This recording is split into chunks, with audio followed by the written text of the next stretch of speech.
Hello again, everybody, and welcome to 4-Star Chicago Sports. This is the Halas Hangover. It's 3-1 tonight. Dustin might pop in at some point, but if he doesn't, we'll hold down the fort. We got day 5 of training camp. A fit for Caleb. Is this not the right offense for Caleb Williams? And I'm going to talk about some national and local media that is absolutely driving me nuts 5 days into camp. Right after this.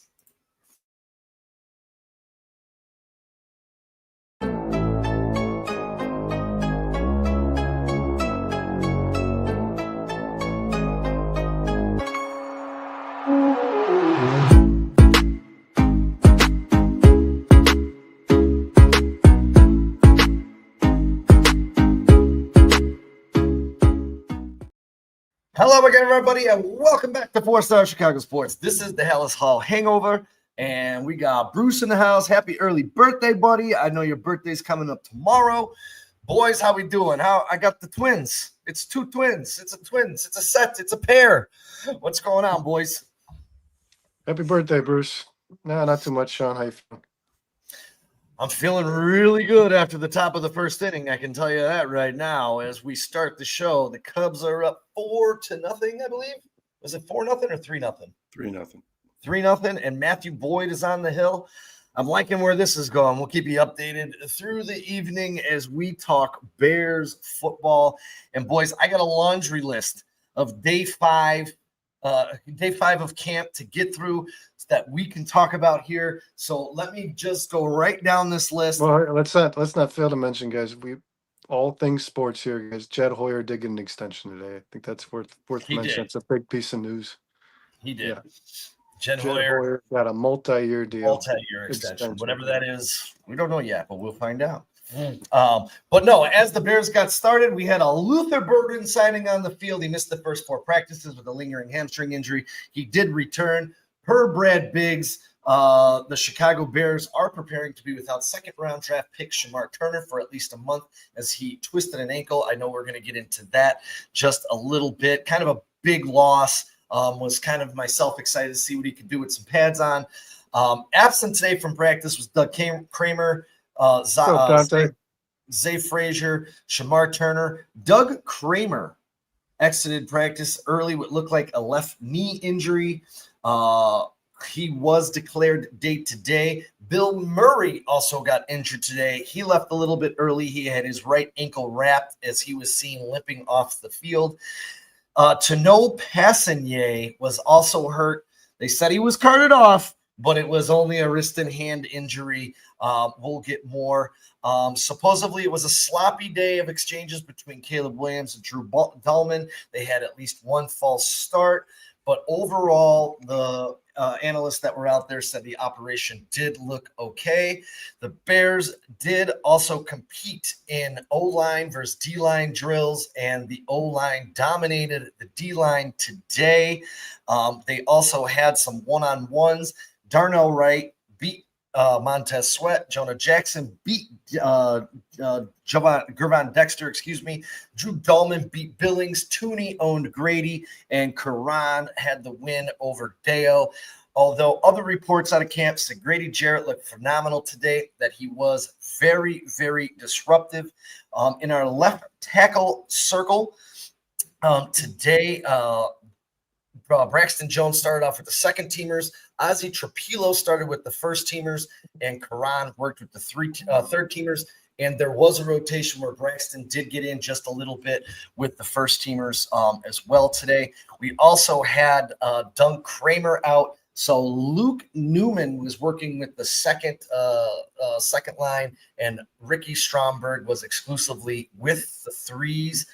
And then we had a phenomenal catch by DJ Moore on a rep, and I found this to be very, very interesting. It was said that Tyreek Stevenson was beat down the middle, and it was because Tyreek Stevenson was pumping up the crowd and not paying attention. They said if he would have been paying attention, the throw would have been likely intercepted or broke up.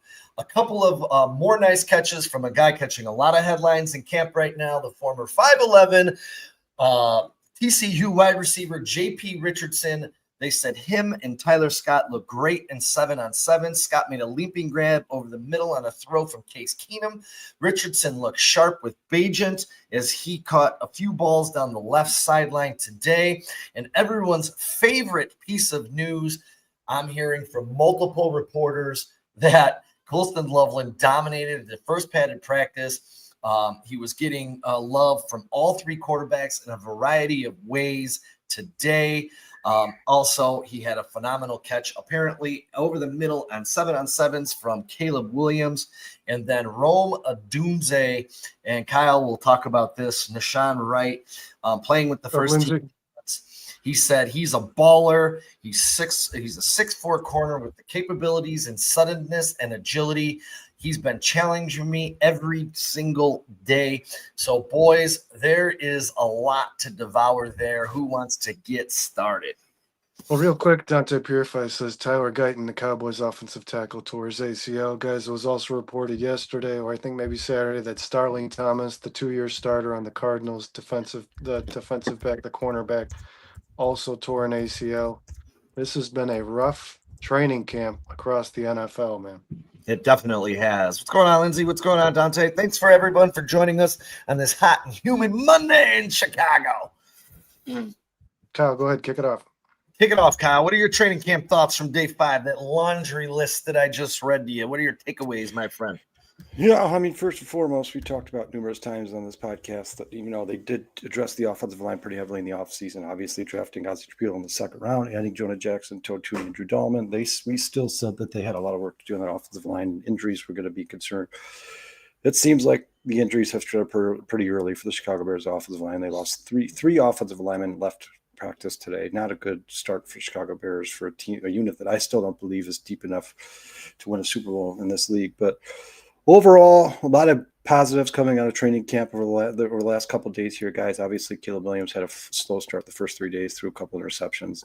Nothing that anybody should be worried about. He's learning a brand new system here. Ben Johnson said that overall they're doing 12 installs. They've only done about 4 so far. There's going to be some growing pains here. We've talked about this numerous times in the last couple of months, guys. He's not going to look perfect all the way through. They're probably going to see some mistakes in the regular season as well, but sounds like Colston Loveland's already making an impact on the coaches here. It sounds like he's going to have a notable role in this offense to start the season. They're going to try to force him onto the field as much as they can. It's good that Luther Burton's finally over this injury and back on the field. But yeah, I mean, Sean, like I said a million times, when it comes to training camp, you hear all these overreactions. Everybody's great. Everybody sucks. Everybody's awesome. Everybody's terrible. At the end of the day, the only thing you can hope for is that there's not a torn ACL like the Cowboys just suffered there, or a broken bone or something along those lines. You want this team to come out of the training camp as healthy as they possibly can. Yeah, I think the first thing I draw my attention to, Sean, is definitely going to be this injury with Shamar Turner. I'm guessing if it's an ankle and he's out for a month, that's a high ankle sprain, I'm guessing, which is a very lingering injury. He already had an injury to the foot after the surgery went poorly. They said this is something he'll deal with for the rest of his career, most likely, and having pain in that foot. And now the ankle, not good, guys. The day you get your tight end and your wide receiver back, Luther Burden and Colston Loveland, you lose your other second-round pick in Shamar Turner. It sounds like he's going to miss a substantial amount of preparation for the 2025 season. And I think there was already a tight rotation to begin with Grady Jarrett being added to the roster this year. So slow roll for Shamar Turner is what it sounds like it's going to be moving forward. And the other thing you said, Sean, that I just want to focus on is we've been doing this podcast for some time now, guys, all the way back to long before the Bears drafted Colston Loveland. There's been a lot of stuff in this chat with the guys who have watched this show with just hating this pick and Ben Johnson taking this guy 10th overall and not taking Tyler Warren, or taking a tight end in general, not a defensive end, or somebody can rush the pass. I think you're going to start to hear these stories a lot more often, Sean. I'm not surprised to hear any of it. This guy is killing it, is what it's sounding like. I saw a few clips. I mean, he's creating separation in training camp. Like you said, all 3 quarterbacks were able to connect with them. I'm excited to see what Colston Loveland can bring to this offense when the real season actually starts. And I think that he's going to get acclimated pretty damn fast too. Yeah, I'm one of those guys that was a little down on the pick. What's up, Erica? It looks like he's a playmaker, and this is something that we said in Ben We Trust.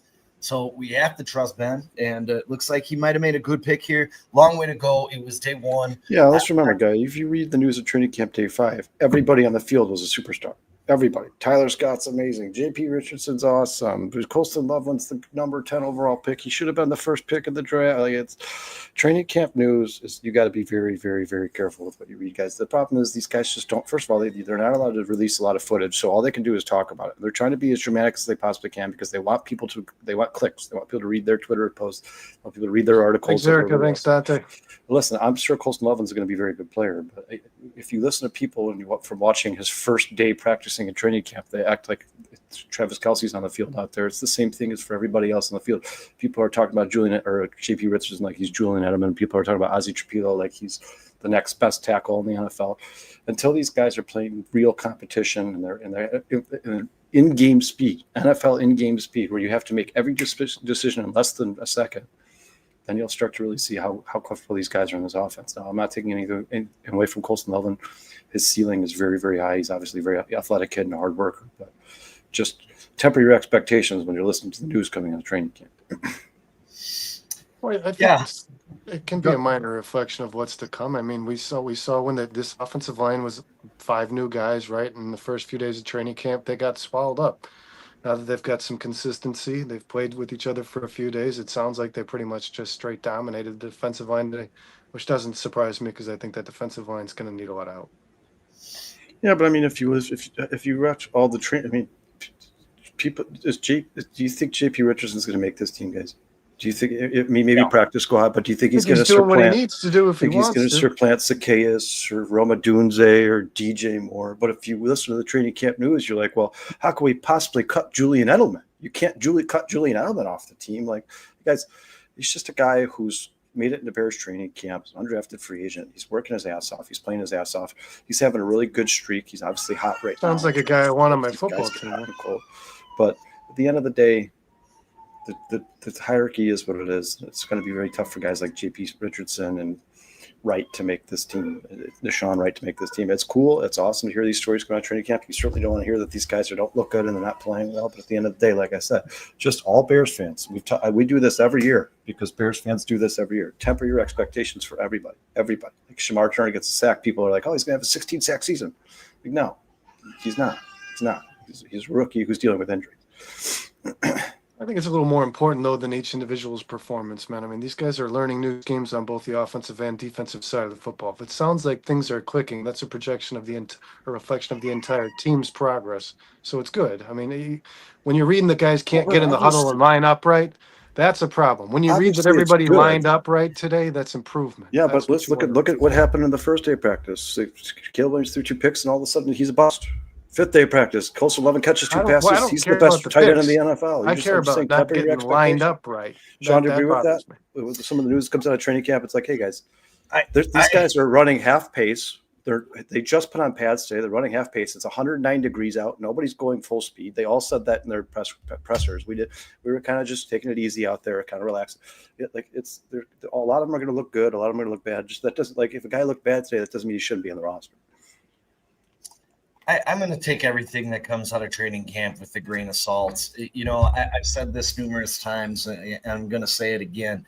And when we get into this national media stuff, this is exactly where I am. I don't really care what happens over the next 4 weeks. I agree. I mean, I want to see progression, obviously, and I want to see some things work out. What's more concerning to me is making sure the I's are dotted and the T's are crossed. They're ready for Monday night against Minnesota. And then we'll see where they are come week 7, week 8 of the season. We're not going into the season thinking the Bears are winning a Super Bowl. We're going in as this is a development and progression year in a first-year installation of a Ben Johnson, a very complicated offense. So everyone needs to cool their jets, and this is why I'm so frustrated with the national media and our home local, the Score Sports Radio 670. They're all way out of control. It's day 5. It's not week 5. This training camp is different to me, man, because it's huge. It's hugely different. It's not just about the players' performance, guys. It's about the impact the coaches are having on this team. Day 1, you couldn't get lined up right after 3 tries. You had 3 tries to run the same play, and you got thrown off the fucking field. And Well, today, no errors lining up, no errors getting to the line of scrimmage. And Ben Johnson said by day 5 or 6, we expect those things to be corrected. So I'm going to hold Ben Johnson to his word. That's what this is about for me. Seeing that these guys are get the mistakes, the stupid things that we're reading and are getting fixed and getting fixed quickly. Because if you're doing that, if in 4 weeks from now, like you said, Sean, we're reading about this team lining up improperly, it's a problem. it's going to be a long fucking season. Yeah, it's a little, and two, like I was reading, today, because everyone's favorite defensive lineman, Chris Williams, he won one-on-ones against Joe Tooney, and I'm sitting here thinking to myself, That's what I'm talking about. do you really think Joe Tooney's out there giving 5,000,000% on the 5th day of camp? Like at 101 degrees? Joe Tooney's making this roster. He doesn't care. I mean, he should listen. I'm sure he cares, guys, but he's not going to risk his body, his injury, his health for training camp going up against Chris Williams. It's just not going to happen. And, Anthropology here, thanks for joining the show. He says JP Richardson makes the 53. This is what I'm talking about. A month ago, everybody was talking about how great Devin Duvernay is and how great Zacchaeus is, and Tyler Scott still has a spot in this roster. We have DJ Moore. We have all of a sudden JP Richardson has 3 good days of training camp, and it's like, let's get rid of Devin Duvernay, one of the best special teamers in all the NFL. I'm just saying, temper expectation. Let's get through an entire training camp and maybe a couple preseason games, and let's really see who shows up day in and day out as consistently a good player in the NFL. And for me too, when I listen to guys that I respect, like Albert Breer, who went out to training camp and he watched, and you know what? I'm going to play the clip. It's 1:30, but I thought this was very interesting. And for the Bears fans in the chat that didn't hear this, just listen and understand what this guy's saying, because this is kind of exactly where I am. Caleb's got a ways to go. It did not look good the day I was there. And when I talk to people there about why it looked that way, is they're trying to make Caleb drink through a fire hose. Developmentally, he had a long way to go coming out of USC. Then he had the really sideways rookie year. And you can see when you watch the difference in the speed of the operation when Case Keenum is in there, when Tyson Bagent is in there versus where it is with Caleb Williams. And so they're just trying to overload him with information. They're overloading him with defensive looks. They're overloading him with everything to try to speed up his process, to try speed up his learning. And the plan is from here then to start to narrow that down, right? So you're starting with this huge kind of menu of things that you're trying to do with him and seeing what he can handle and trying to speed him up. And then as they get closer to the season, they'll narrow it back down. So I think again, it just didn't look great the day I was there. I think there's a method to what Ben Johnson is doing. I would trust him with a quarterback, but you could see developmentally where it was almost like, I don't know if this is the right analogy, but you've got this, you got it's like you've got like this thoroughbred horse and you're breaking the horse, right? Like you're trying to get him to do exactly what you need him to do. And, I think that part of it has been a process with a lot of quarterbacks coming out of college offenses the way that they are right now. And it's just something that Caleb's going to kind of have to fight through. And I think, in the end, I think it'll work, but. That's the point. Trying to drink a golf ball through a water hose. Like, come on, guys. There is so much. It said trying to drink from a fire hose. Trying to drink like it is just. There's so much that is involved in this, and you heard it from there. Albert Breer, a guy who's been doing this a long time, say the veterans, even not a veteran, Tyson Bagent is grasping and learning a little bit quicker. And I want to get your guys' opinion on that. Does that make you guys worry at all? That Tyson Bagent would be grasping this offense so much quicker than a Caleb Williams? Does that make you guys nervous in the least little bit? Well, it makes a little bit of sense. I think Tyson Bagent certainly played more under center in his career than Caleb Williams has, and I think Tyson Bagent is a player who understands he needs to play within the structure of the offense, where Caleb is always going to try to do a little more, Sean. He's thinking 2 steps ahead of Tyson Bagent. He's wondering if things break down, what do I got to do? What am I going to do to extend this play? Where Tyson Bagent's going to fold and probably take the sack. I mean, he is an athletic guy, but he didn't look very good to me when mobile last season or 2 years ago. I think Caleb is capable of a lot more, but it might be a little easier for Tyson Bagent to get his head wrapped around it because he's just capable of less. And I think that'll make it easier for like Case Keenum as well. You know what I mean? It's going to be easier for Case Keenum to dictate what he's going to do with the ball when he has his limitations. Yeah, it's ridiculous, Sean. I mean, I know. I think you got a picture of Colin Cowherd back in there. He if you listen to his little snippet on Caleb Williams after the first 2 days of training camp, you would think that he was the worst quarterback that ever the NFL. And this is what I'm talking about. Sometimes you just have to, everybody relax. Like, I guess I don't want to use the quote from Aaron Rodgers, but REAL or RELAX. Relax. Everybody relax. I mean, this is week 1 of training camp for a brand new offense and one of the most innovative offensive play callers in the history of football. I mean, in the Hold on, history guys, real of quick. I feel like we kind of V-Dog, what's up? He says, what's up, fellas? Curious on your take on what Dan Orlovsky said last week on NFL Live that attracted a lot of attention.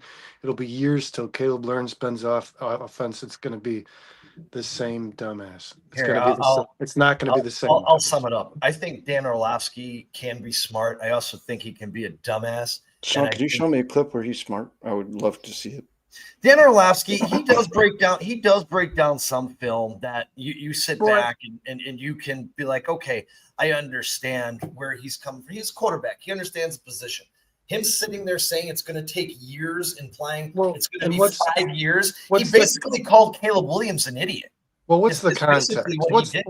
What's the context? V-Dog, you got to ask yourself that. You have to find yourself common ground on what the word learn means, because the amount of offense that Caleb Williams understands, the amount of Ben Johnson's offense that Caleb understands and he's able to execute in week 8 of this season is not going to be anything close to what he's going to know by week 16 of next season. No matter how quickly Caleb learns, he's going to continue to learn over the course of the next few years. Ben Johnson is going to keep putting things in and adding things and growing this offense, and Caleb Williams is constantly going to be learning. So, yes, will he get to the point that Jared Goff was at last season by this year? Probably not. It'll probably take 2 years for Caleb Williams to be able to crack into the entire playbook that Ben Johnson's got scripted for him. Like Albert Breer just said, you're going to kind of throw everything at him, see what he responds well to, and shrink it down. It could be 2 years before you get it all the way open again. Sure. That's just setting Caleb up for success, which is what his last coaching staff didn't do. Well, we got some competition for comment of the day, guys, because Bruce here says Dan Orlovsky was a Detroit Lions backup quarterback.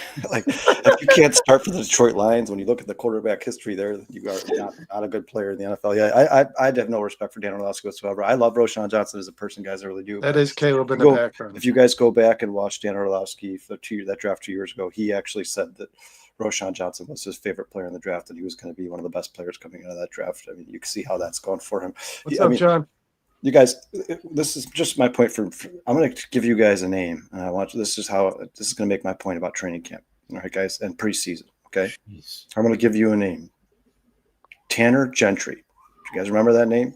Do you guys remember that guy? He was a training camp hero every year. This guy was going to be the next Randy Moss in the NFL because he had such a good training camp and such a good preseason. He was going to be the best player ever to play football in NFL history. And then he came to the big leagues, the pros, the NFL, and he was absolutely terrible. You know why? Because he was slow. He's not good at outrunning. He did not have good footwork.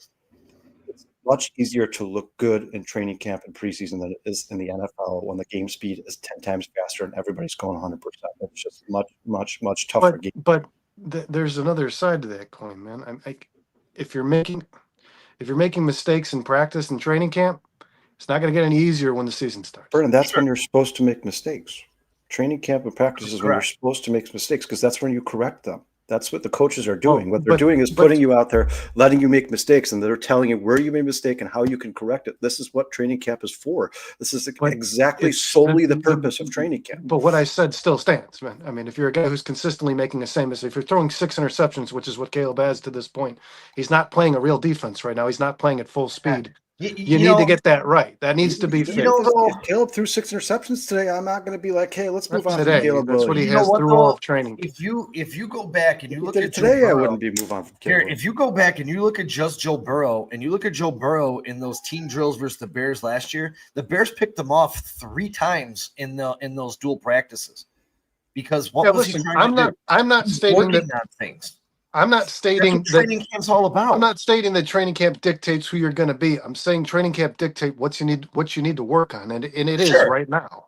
And listen, and trust me, guys, and don't get pissed off when I say this. Everybody sold to me how great Justin Fields was every training camp, even though I Oh, knew he sucked. Here we go. So I Here we go. don't think that training camp reflects who a player is going to be. I don't think that we can say Caleb Williams is going to succeed or fail because of the stats he's thrown in training camp. I think training camp definitely signals what a player needs to get better at. And right now, Caleb has, like Albert Burgess said, Caleb has struggled in this pocket, this under center offense so far. In 5 days, Not so it's far. not coming The easy first- to. The first 2 days. Today he had what? 5 touchdowns, 0 interceptions. Today was a good day from It's- everything that I understand. On that, listen, you guys, we have nothing else to talk about right now, right? The Bears are in training camp. All we could do is go watch the tape from training camp, which obviously there's not that much because they're only allowed to show so much. And what we can do is read all of the analysts on the field and all the writers in the And field listen and to what the they write. coach. But at the end of the day, we've played this game before, right? We've read this book before. We've done this thing where there's like that one guy in training camp who's got to make the roster because he's amazing, and oh no, the quarterback's struggling, the offensive line looks in disarray, the defensive line's banged up and injured, and then you get to the season, and none of those storylines carry on into the season. None of them, not a single one. I've seen that happen in 20 times in my life as a Bears fan. All these training camp stories, none of them turn to fruition inside the actual season itself. All I'm saying is, even the coaches, I think when they read this stuff, if the coaches say that Ben Johnson somehow comes across some of these articles, probably smirk or laugh and go, okay, yeah, Caleb Williams is going to be a bad quarterback because he threw 3 interceptions today. What they don't care. At the end of the day, all they're doing is making sure that there's one more play they've learned and got under their belt every single day. All they have to do is get a little bit better every single day. The footwork should improve. The technique should improve. The route running should improve. The timing of the offense should improve. Every single day. If you're playing on the defensive line, they want your pad level to get a little bit lower. That's all they're doing right now. That's what all these one-on-one drills are for. Anybody who makes mistakes right now, I think you should expect them to make mistakes. They're implementing a new offense, whether they're veterans or not. This is a brand new offense for all of these guys. And a lot of these guys are rookies or first-time players on the Bears, first-time coaching staff. You're going to see a lot of mistakes, and we're going to continue to hear about them over and over and over again. The more we get into training camp, I'm not concerned about it until I watch week 1 against Minnesota. And let me ask you this. Who do we believe? Ben Johnson? Because this is what he's going through these growing pains and not getting too frustrated when it's so early in the process. Well, we're not frustrated at all. We're right where we need to be. In fact, I told the unit last night to see where they came from the springtime to where we've been for 3 days. We're not having to coach alignment. We're not having to coach finish. We're not having to coach the standard, as you say. Now we're coaching football. Now we're reading coverage and we're able to accumulate reps. And like I alluded to before, the beautiful thing about it is our guys, man, they're learning. We're not making the same mistake twice. And that. So when the national media comes out and tells you that this looks like crap and they're not growing, I think I'm going to believe my head coach when he's sitting in there, even in day 1, when they kick them off the field. They're into teaching football now. They have the alignments down. They're starting to learn their progressions. As these installments get in, they're going to continue to grow. This is new for everybody. There's going to be mistakes. And if everyone remembers, Ben Johnson came out on the first day and said, guys, it's going to go like this. There's going to be these ups and downs through this entire process. This is what it is. And this is my whole thing with the national media blowing this thing up. They ran that trick play today.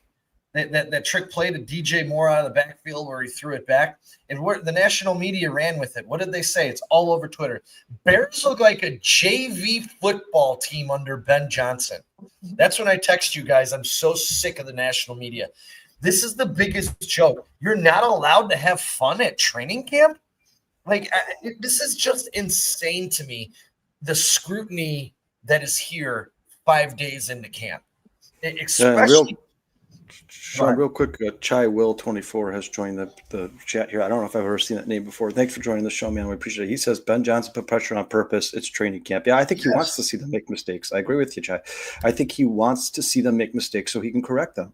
The only way to learn, why do you fall? So you can learn how to pick yourself back up, right? The only way to learn how to run this offense perfectly is to do it not perfectly so they can show you what the difference is. That's the only way to learn. This is one of the, by all accounts, I think the focus here needs to be is how does Caleb progress, guys? That's what you got to Yeah. focus on. How does Yeah, Caleb which Caleb has the from most day on one it. to day Caleb has the 5, we've most. seen a ton of growth. Caleb has Yeah. the most on his plate. Dennis Allen's going to get these guys right. The defense is not that much different from Matt Eberflus's. I don't think there's going to be a whole lot of transition concern there. These guys are going to get their shit together on defense. The offense is good. I mean, these guys have one. They catch you. If you're a receiver, you catch the ball. If you're a running back, you run the ball. I mean, Caleb has got to learn how to command this, and he's got to be an extension of Ben Johnson's mind. Ben Johnson has a pretty fucking elaborate mind. That's what I'm going to watch through the course of this offseason. We need to see that Caleb Williams can coach this offense the way Ben is doing from the sideline, but on the field. That's going to be the most important part of this. Even if it comes to making mistakes to get it all out of your system and get this shit corrected by training camps over, I think that it's good to report this stuff. It's good to read it. Even if you're reading Caleb Williams is throwing interceptions, there is a reason people report on training camp. It's not to tell you that that's the way the season's going to be, but there's stories that need to be read here, right? Caleb Williams has thrown bad interceptions. Receivers have had trouble with separation. Cole Kmet specifically. Sorry, guys, but these are the things that we have to read. Cole Kmet As is the number guys who one. come on, is the guy who come on here and do these podcasts. We got to be able to analyze these things that they're reporting out of camp, right? Yeah, you just There's don't a want to be point. like We're doing that. what we're doing. We're not doing this for clicks and money. We're doing this because we enjoy having conversation with Bears fans. They're doing this because they want to be the most read article in Bears news on that day. Just real quick, I want to say what's up to Melon Special, Razzle Dazzle, Anthropology, Flustics, What's up, Razzle? Jebediah is in the show. Erica's here. The aforementioned Chai Will is here. V-Dog's here. John S. is here. Breaking News, Bruce, Flustics, all you guys, thank you so much for joining the show. We appreciate you. Continue to leave your comments, man. We try to get to as many of them as we possibly can. You guys are super active today. I'm trying to keep up with you guys here, but thank you so much for joining the show. If you haven't already, please hit that like button. If you're watching crazy, on, man. yeah, if you're watching on Twitter, hit the like and subscribe button, please. Let's get to some of these chats real quick, guys, before we move on here. V-Dog says, completely agree, Sean, and that what annoys the shit out of me, or the shit out of me. People think this will look totally like Detroit. It's not, and I fucking love Ben. You can't take a great offense over there and completely scrap it. And then Jebediah says, what up, Mountain Smasher? Hope you had a weekend. It's a good time of year for some prime picks. Yeah, real quick, guys. Mountain Smasher, I guess, is killing it on this Cubs game via betting. I don't know. I didn't know exactly what the bet he made was, but apparently the Cubs are already making him money. He took the over, I think, on ESPN bet, I believe is what he was saying. I think And he's then got Mountain He was trying to convince Erica to make the bet. It sounds like she didn't. Yeah, and the TB17's the building. It's Tyson Bajan himself. We appreciate you joining the show, Tyson. And then Melon Smasher says, my favorite Ryan Poles quote, my biggest fear is winning here more than anything else, because that's when it gets really hard. Poles 15-36 record is worst NFL since 2022. Notorious loser. Obviously, Melon Smasher's not a big fan. Hold on. Well, basically anything TB17. Chicago Bears. TB17 says, Caleb is good at nothing at the cube, is just other than throwing the ball hard. He becomes a decent. If ever he becomes decent in this league, it's just going to be another Justin Fields situation where people keep waiting for. You don't think that breaking the all-time rookie record for most attempts without an interception is a good aspect of a quarterback in a rookie year? I mean, that's something you got to throw some credit towards that, man. He got sacked 68 times. He threw the 7 most attempts in the NFL at the quarterback position and the 4th least amount of interceptions. Dude, that's pretty big to me. He set 10 Bears records. He was the 4th single season passing leader in Bears history in his rookie season. The list of what Caleb Williams did last year goes on and on and on. Like Burnham, like you said, well, yeah, but then he says stats only matter in the situations they come in.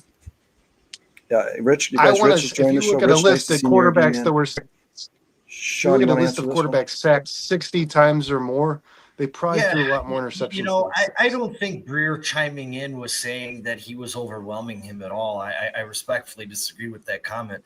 I think he said he's overwhelming him on purpose, and he's going to scale it back once he understands what Caleb understands and where Caleb needs to be. Breer was just reporting what he honestly saw, what every Chicago Bears reporter is reporting the exact same thing. I just thought he did it a little bit more eloquently than anybody else. Everyone else called him a failure. Breer sat there and said, look, man, this kid's going to be fine. Just give him some time. So I don't think Breer was tearing him down. I don't think he was dissing Caleb or Ben Johnson at all. That's just my personal opinion on it. I don't know what you guys took away from that, but I don't feel like he was doing that personally at all.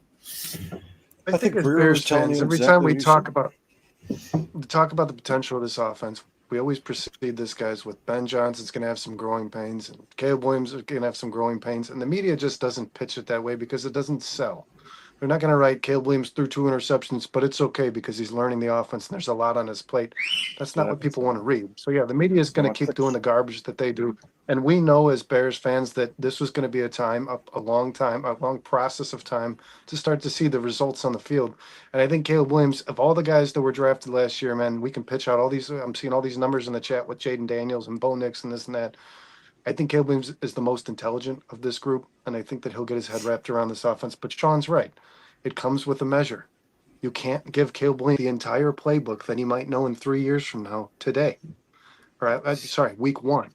You're going to have to scale this thing back. And as Caleb shows you that he's learned these things and it becomes second nature to him, then they're going to throw more and more and more and more at him. So if anybody's reading the headlines from training camp and seeing the negative things, it's just something to sell. Caleb will get his head wrapped around this, that I have no doubt of.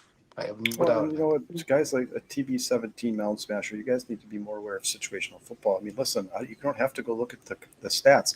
How many Bears rookie quarterbacks have led 3, 4, 5, 6 game-tying or game-winning drives? And, you know, they all didn't work out for the Chicago Bears, but that doesn't fall solely on the shoulder of Caleb Williams. For instance, they should have won the first Packers game. Caleb Williams brought them back from the test. He brought them back from behind. 38-yard it was a blocked field goal. How about the Minnesota game where they scored 10 points in 2 minutes, tied the game, went to overtime.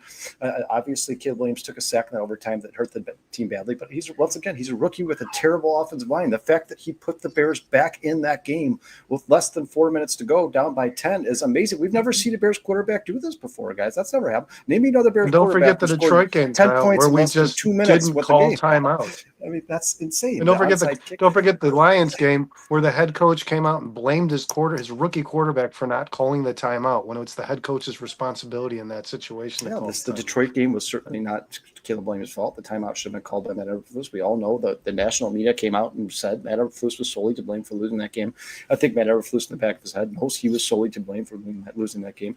Caleb Williams is going to be just fine in Chicago. That's why I don't care about any of these things that are coming out of training camp. Listen, it's fun to read because we're bored and we want Bears so badly. We're so close to the season we could taste it. But at the end of the day, I really don't care what any of these articles say. If I was at training camp on the sideline, when I watched Caleb Williams throw a pick, in the back of my head, I'd be like, yeah, not a big deal. This is part of learning a new offense. This is part of learning the NFL speed. He's going to throw interceptions. He's going to make mistakes. It's how he responds that matters to me, not the interceptions. It's how an Caleb anthropology says matters. Caleb choked in overtime versus the Vikings fact. So a rookie quarterback choked against a division rival in an overtime after leading his team back from 10-point deficit with 4 minutes to go. I mean, you've got to put this in perspective, man. These guys are not. There's no quarterback. Jaden Daniels had a good season, but even Jaden Daniels made mistakes to lose football games. He did it in the NFC Championship game.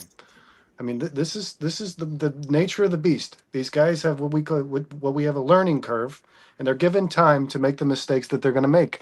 Now, the hope is that by the time this season, you're heading through this season, Caleb Williams isn't making the same mistakes over and over, guys. That's the ability to learn an offense like Ben Johnson's. Don't do the same dumb shit. And I think Caleb Williams is pretty capable of doing that, and he proved that to us last year, guys. When Caleb Williams made a mistake, he walked up to the podium, he owned it, and he corrected it the next time he went on the field. I can understand any fan who believes that Caleb Williams isn't going to be the next greatest thing of all time, the next Tom Brady. But there's no reason to believe that this guy just isn't a good quarterback. There's no reason to believe he's a bust. And there's especially no reason, I think it was Anthropology who says he's not coachable. I mean, are you listening to your head coach? I don't think he's just out there lying. Ben Johnson has said multiple times, he takes everything I say, he takes it to heart, he studies it, he asks me about it, he learns it, he asks the guys around him, like Case Keenum, the outlets he has that we've provided for him to learn more. He's doing everything he can to try to learn this offense. And if for a minute believe that Caleb Williams doesn't want to be the best Caleb Williams he can be, I don't know what player you're watching, man. Hey guys, real quick, Anonymous Lives has joined the show. I don't know if I've ever seen that name here before, Vernon. Maybe you've seen him on the Bare Minimum, but welcome to the show. He says, I am a Lions fan, or they say, I'm sorry, I should say. They say, I am a Lions fan. I'm rooting for Ben and the Bears. just not so much against the Lions. Anonymous, thank you so much for joining the show. We really appreciate it. Please hit that like and subscribe button if you haven't already. Yeah, if I was a Lions fan and Ben Johnson did for that franchise what he did, if it was the same situation as a Bears fan and Ben Johnson left the Bears, went somewhere else, I'd be rooting for him also. I don't see how anybody in Detroit could dislike Ben Johnson. Nobody should be mad at a guy for improving his life and making more money to support his family and taking a shot. I was going to say, I do want to, and Eric, hold on. He went to management and talked to them, and Detroit's owner blessed him and said, "Move on. You've earned it." So all the Detroit fans with all this hate, it's your time. This is your time. Well, Anonymous sounds like doesn't have. No, I'm saying all the other ones, because there are a lot of Detroit Lions fans that hate. Yeah, Detroit fans Ben hate Johnson him. for going to Yeah, the they Bears. hate his guts there. Erica, I think Tyson Bagent actually threw 7 interceptions in his 4 games. I believe 3-1 I believe 4 Brewers, touchdowns, guys. 7 They have interceptions. 1 out and runners on second and third. Matthew Boyd has had a lot of traffic on the bases the first 3 innings. Guys, V-Dog says, well, I agree, Vernon. Everything won't be there with the offense after year 1. I disagree to it won't be no damn training pants on Ben. Want this thing humming immediately Monday night in Minnesota. Yeah, I said it before. I'll say it again, guys. Ben I've been saying this Johnson for is the gonna last be 3 aware months. of- This mistakes you're seeing in training camp and the mistakes you're seeing in preseason, a lot of these are going to be corrected, but some of the stuff is going to carry on to the regular season. You can't learn an NFL playbook in 2 months. It's just not possible. Now, listen, you can shorten the playbook and work around some of the deficiencies of some of your players, or some of the fact that some of your players haven't learned the entire playbook, and you can make it look better. But at the end of the day, you won't see the potential of this Bears offense probably until week 10, 11, 12, or maybe even the next season. But either way, it's going to look a lot better than it did last season under Matt Eberflus and Shane Waldron. I can guarantee that. And that is solely because of Ben Johnson. No, I agree. And that's why I'm just saying we all need to calm down. Everyone needs to relax just a little bit, including the national media. Just watch, enjoy the journey, enjoy it. Watch him grow, watch the team grow, watch them all become better, watch them become a cohesive unit that becomes an eventual NFC championship contender. I mean, the journey and the path is just as fun to me. If I use the Cubs as an example, watching them from 2013, 2014, 2015, and in 2016, there was a lot of heartbreak in there, but it was also really fun. You were competing. You were watching your team grow. You were watching your young players develop into superstars. It's the same thing that I feel is going to happen on the lakefront now. You have a plethora of young talent. You have a young, talented quarterback. I think all this can still come together for you and watch it blossom and enjoy it. Stop bitching about every interception, everything that goes wrong. You're going to kill yourself. You're going to kill yourself doing this. I understand the need for instant gratification, because believe me, I want to be in a Super Bowl and I want to win the Super Bowl next year just as bad as everybody else in Chicago. But the realistic part of it is it's probably not going to happen for 3 or 4 years. So let's just enjoy the path, enjoy the journey, and stop dwelling on every single thing, especially 5 days in, for the love of everything holy. Well, and it's important that you guys know where to find the credible source and don't. I mean, like Ben Johnson is stating, Colin Cowherd said that Ben Johnson is frustrated with Caleb Williams. That came out of his mouth. Yes. He was asked about it, and Ben Johnson said out of his own mouth, there's no frustration here. So just be wary of what you're reading and what you pay attention to and what you actually take for credibility, because they're very conflicting reports if you're watching the mainstream media versus what the Bears coaching staff is saying out of their own mouth. So I think it's definitely worth stating that, like I said before, these guys are going to say what sells. They're not going to pitch the truth if that's not going to get them clicks, man. And if Colin Cowherd's out there saying one thing and Ben Johnson saying another, who are you going to believe? The guy who's running it, or the guy who just wants people to watch? Yeah, it's also tough to just, obviously we haven't seen enough of Caleb Williams to decide what type of player he's going to be in the NFL. But I'll tell you this right now, guys, whether you like him or not, Anthropology, Melon Smasher, TV, whether you like him or not, this guy was the general consensus number 1 overall pick in the NFL draft. There were about 28 teams who would have drafted him if they had the first pick in the draft, even if they meant drafting him and trading him or trading that first pick for a ton of draft capital. Everybody wanted Caleb Williams. I understand that year 1 did not go the way you wanted it to go, but you can't say that the Bears didn't make the right move. I mean, they made the move that, by all accounts, this guy was the best player in the draft. They drafted a guy in Roma Dunze, who was, by all accounts, one of the top, most talented receivers in the draft. They went and got Ben Johnson, which every single team in the NFL who needed a coach wanted Ben Johnson. They all wanted to interview Ben Johnson. He was, by all accounts, the number one coaching candidate in free agency last season. I mean, the Bears have done everything right to set themselves up for success. At this point, it's now up to these players to show us what they're made of. And I think Caleb Williams is that guy. I totally respect people like TV7T, Anthropology, Melon Smasher. If you guys don't, I totally understand. There's some people that don't like Caleb Williams. I get it, but there's only one way to find out, right, guys? It's this season, 2025 and 2026. Most importantly, though, Kyle, you're going to see what this guy is made of. You're about to find out. Yeah, no matter how you feel about Caleb, one way or the other, there's no verdict here. You can't say you can't say that Caleb Williams is a bad player, and you can't say that he's the next GOAT. I mean, the guy's played 1 year in the. How many players, guys, have we watched struggle through? Peyton Manning threw over 30 or I think 28 interceptions his rookie year. You think the Colts fans were saying this guy's done? He's finished, dead in the water, sucks. Move on from him, cut him. I mean, this is the reality of the sport. And Caleb Williams had better numbers, I think, than most quarterbacks would after a 68 sack season. And you can say he took a majority of those sacks, but he still got sacked. Anthropology says Ryan Poles looked at nobody else for QB. Anthropology, Ryan Poles was at the pro day for J.J. McCarthy. He was at the pro day for Bo Nix. I believe he was at the pro day for Jaden Daniels.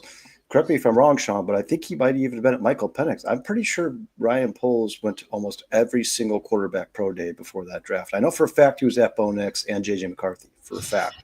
But he obviously also went to Caleb Williams as well. But I don't think he was at Drake Mays. He may have not been. I don't know. But I think, from what I've heard, all reports say the Bears liked J.J. McCarthy number 2 behind Caleb Williams. I don't know how much of this stuff is true, because I find it hard to believe that these guys are coming out after the draft and telling you what they thought about other guys. I think that's probably somebody inside the building. Dante, you're killing me. And then, real quick, guys, we have another joiner here I've never seen before. Samo, thank you so much for joining the show. He says, fellas, bear it down. Samo's my man. Sam was here Thursday night.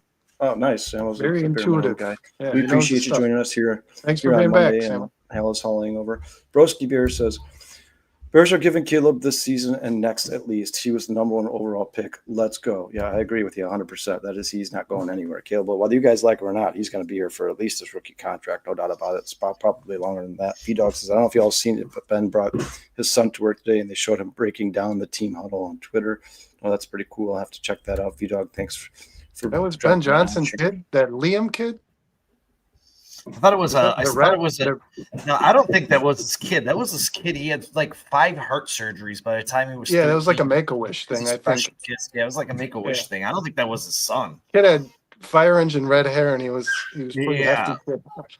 I don't know. Could be Ben Johnson's kid. Broski Bear. I know Sean and I agree with the area here. Broski Bear. He says, that being said, I do love some Tyson Bagent. He needs to be on the roster. I like Tyson Bagent as well. I think the guy has a really good personality, good character.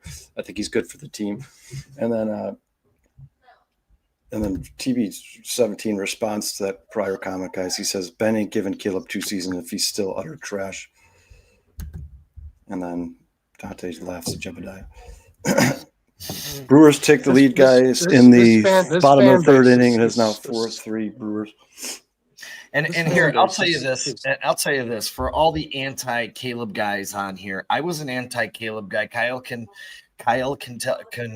fess up to this. I've said it. I got beat up on the other Circus outfit CSP for liking him. I was threatened not to go on the air because I said don't draft Caleb Williams, make the trade, try and get a haul, draft Jaden Daniels, blah blah blah. But hey guys, guess what? Caleb Williams is my quarterback. He's my quarterback now. He's going to be my quarterback for the foreseeable future. There's nothing I can do about it. There's nothing I can change about that. So I have to root for the kid to be successful. And if you're a Chicago Bears fan, you bleed blue and orange, you should be ashamed of yourself if you're rooting for this kid to fail. And that's all I got to say about that. All right, you guys, real quick, let's try to change the subject a little bit here because this conversation just seems to be going on with the chat here. These guys keep going back and forth at each other over and over again. So here's a good question for Broski Bear. Broski Bear says, here's a question for everyone on the panel and in the chat. Who is starting left tackle week 1? Ozzie Trapilo. You think week 1, Sean? Yes, I think week 1. Did you guys go on ChicagoBears.com? They had some footage today of them coming out of the locker room. I don't know that I realized he was walking with the rest of the linemen. I knew he was big. He's I huge. didn't realize how big he guys, was. yeah. Holy Guys, real quick, man. Samo says, well, first off, Dante Purify gave you a round of applause, Sean, because I thought that was very well said. There's no point to root against a player who plays for your team, no matter what position he plays and whether or Yeah, not you even want when him it to was be Justin drafted. Fields. I know a lot of people didn't But- like Justin Fields, but he's your quarterback. Well, and You this can't is, root for him. and listen, I don't want to dive too deep into Justin Fields, but this is the thing I don't understand. There were so many people that were so patient with Justin Fields. I mean, year 3, and I thought he had kind of dictated he wasn't your franchise quarterback, and people were still pushing for this guy to be on the football team. And Caleb Williams played 1 season and threw more yards passing than Justin Fields did his whole career, and with the verdict's out. The guy sucks. He's done. It doesn't make any sense to me, man. But Samo says we have to acknowledge the fact that we wouldn't have individual success from Caleb last season, and that he did so with the bad coaching. Caleb will only get better with better coaching and better O-line. And I agree. And Kyle had already mentioned this. Samo, you weren't here for it. Small successes, right? Small wins. Caleb Williams had small wins. I mean, things that he can only control what's in his control, right? When he's on the field and he's commanding the offense, that's all he's in control. When the field goal unit goes out there to kick a 38-yarder against Green Bay and it gets blocked, Caleb Williams can't really dictate that, guys. When I think as a Bears fan, if you go back and you watch these games, which you can, when he was put in a position to try to win games, I think that he did right by the Bears. And there was games where as well he gave the Bears a lead with a small fraction of time left on the clock, and the Bears defense got run over.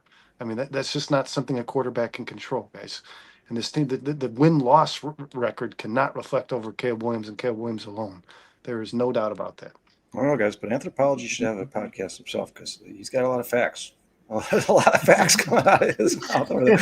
But yeah, also, you guys, another thing is I think the Bears want Ozzie Trapilo to be the left tackle. I think that it being a second-round pick, this is a new coaching staff. They picked Ozzie Trapilo. They didn't pick Ron Amagashi. They didn't pick Braxton Jones. Braxton Jones is going to be a free agent at the end of the season. I think best case scenario for the Chicago Bears is Ozzie Trapilo is the starting left tackle. So if you ask me, he has some favoritism already.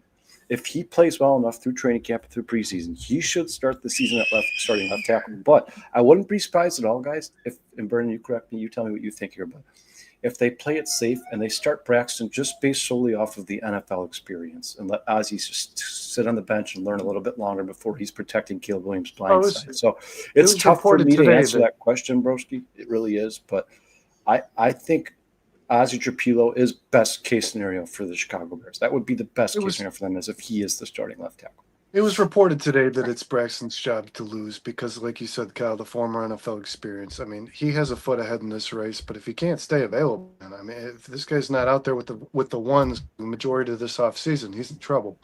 And I do think I don't want to see the Bears take the best of a bad bunch. I mean, if Trapilo's out there and he looks like he's got potential to become a starting left tackle, it starts today, right? Am I wrong about that, guys? If there's potential for Trapilo to be a better player than Braxton Jones, even if he's not today, don't you want him out there? I don't believe in this. Yeah, maybe a quarterback, but I don't question. believe that a left tackle's sitting on the bench getting better. The guy needs to play. So if he's not the best guy when the season starts, but you think he has the potential to be, I would put him on the field. And I think Joe Thuney can hold it up. Obviously, it's very tough to learn an NFL playbook and learn everybody's assignments. It's a lot different in college. In college, you need to know your assignment. In the NFL, you have to know everybody's assignment. But, I mean, I agree with you, Vernon. If you think that he is ultimately the best athlete and going to be the best tackle in the NFL, yeah, you should start in week 1. It's just that you're probably going to have to deal with some issues there. He's probably going to have some hiccups. He's probably going to allow a couple sacks. Which we know Braxton will probably have anyways. Yeah, I just hope that Caleb doesn't get hurt in the meantime. And then in the meantime, guys, you can always do things to help Ozzie out if he does start day 1. Chip over there, block, go send a tight end over there, send the running back over there. Sean, here's a question for you because I know Sean's going to go on a little bit of a rant here. But Broski Beer said, here's another question for everyone. At some point in this season, will Monangai take the starting running back job even if Swift is healthy? That's a no. And I also will have a hard time. I mean, bear down, Daniel. Look at the film they have on Roschon Johnson right now. He looks like the second quickest back. He's off to a great start in training camp. I think without an injury, and I've said this a million times and I will continue to say it, Roschon Johnson is going to shock everybody because nobody believes in this kid. He is a talented individual. He's finally in an offense that he can work with, he can fit in, and they're making it work with him. Roshan Johnson's going to win that job. He's going to be splitting it. Monungai's going to have a role. But without an injury, I don't see Monungai's role in year one being bigger than Roshan or DeAndre Swift. That's just my opinion. Yeah, I'm pretty sure that DeAndre Swift is cemented in as the starting running back for the Chicago Bears in 2025, no matter what anybody of these guys on the bench look like, and especially for a guy like Colin Cowherd. If you did for some reason think Colin Cowherd was going to be the future starter for the Chicago Bears, I don't believe he is, guys, because he doesn't have breakaway speed. I think they were looking at a guy like Trevion Henderson, and they just didn't get a chance to draft him.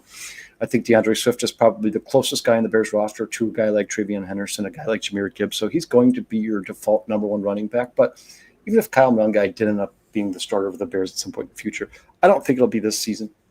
I think they're going to kind of bring him along slowly, groom him a little bit. And then once again, guys, running backs take the biggest beating of anybody in the NFL. So if you have a guy who knows not going to be here when you're competing for championships, a guy like DeAndre Swift, Roshan Johnson, let them take the beating this year. And if you think that Kyle Monungai is the future, bring Kyle Monungai next year and make him the starting running back. But I don't think that's the case either way. I think DeAndre Swift is the most talented running back on the roster, and he's going to be the Bears' starting running back for the rest of the season.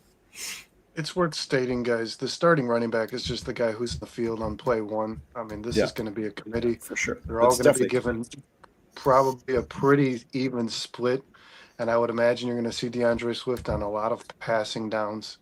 And you're going to see Kyle Monungai and Roshan Johnson combine on the short yardage downs, the 3rd and 1s, the 4th and 1s, and the goal line carries.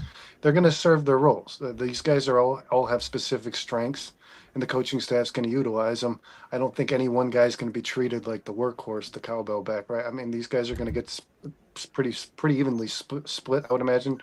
So if DeAndre Swift comes out in week 1 all the way through 17 as the first guy on the field during the first play, it's probably not going to really signal that he's got any step above anybody else on this. This is a committee, and that unfortunately means, and I've said this before, guys, you don't have that guy. You don't, and you're going to utilize what you have, and you're going to lean on each player's strengths because none of these guys can do it all. That's just the reality of it. Yeah, real quick, guys. Chai Will says we have real offensive line coach this year. Whoever's at left tackle, I think will be ready. And then Daniel Jeffries agrees with you here, man. He says, I think Roshan will be a star this year. Talking about Roshan Johnson. I agree, Daniel. He says, Prosquare says, if you haven't noticed, Monungai, a.k.a. Pacheco 2.0, is the apple of Ben Johnson's eye. I think they drafted him because they felt like he was the most NFL ready. I agree with Sean. I think that Monungai is going to have a role in this offense immediately. I think he's going to be playing week 1. I just don't think he's ever going to be the starter for the Bears this season. I think DeAndre Swift is a much more talented running back than Kyle Monungai. And guys, that's not because I think Kyle Monungai is a bad running back. He just, in the NFL, you need breakaway speed. You have to have breakaway speed to be a star, and DeAndre Swift's the only guy in this roster right now, at least in the running back room, who I believe has breakaway speed. I don't think that Roshan Johnson and Kyle Monungai do. That's not to say they're not going to be good players and they don't serve a purpose, but I don't think these guys are not. They're not 4-4 guys. They're not 4-3 guys. These guys are exactly what you expect them to be. Roshan Johnson's a big dude. Kyle Monungai is a big dude. These guys are there to beat up the defensive line and make it easier for guys like DeAndre Swift to find open space.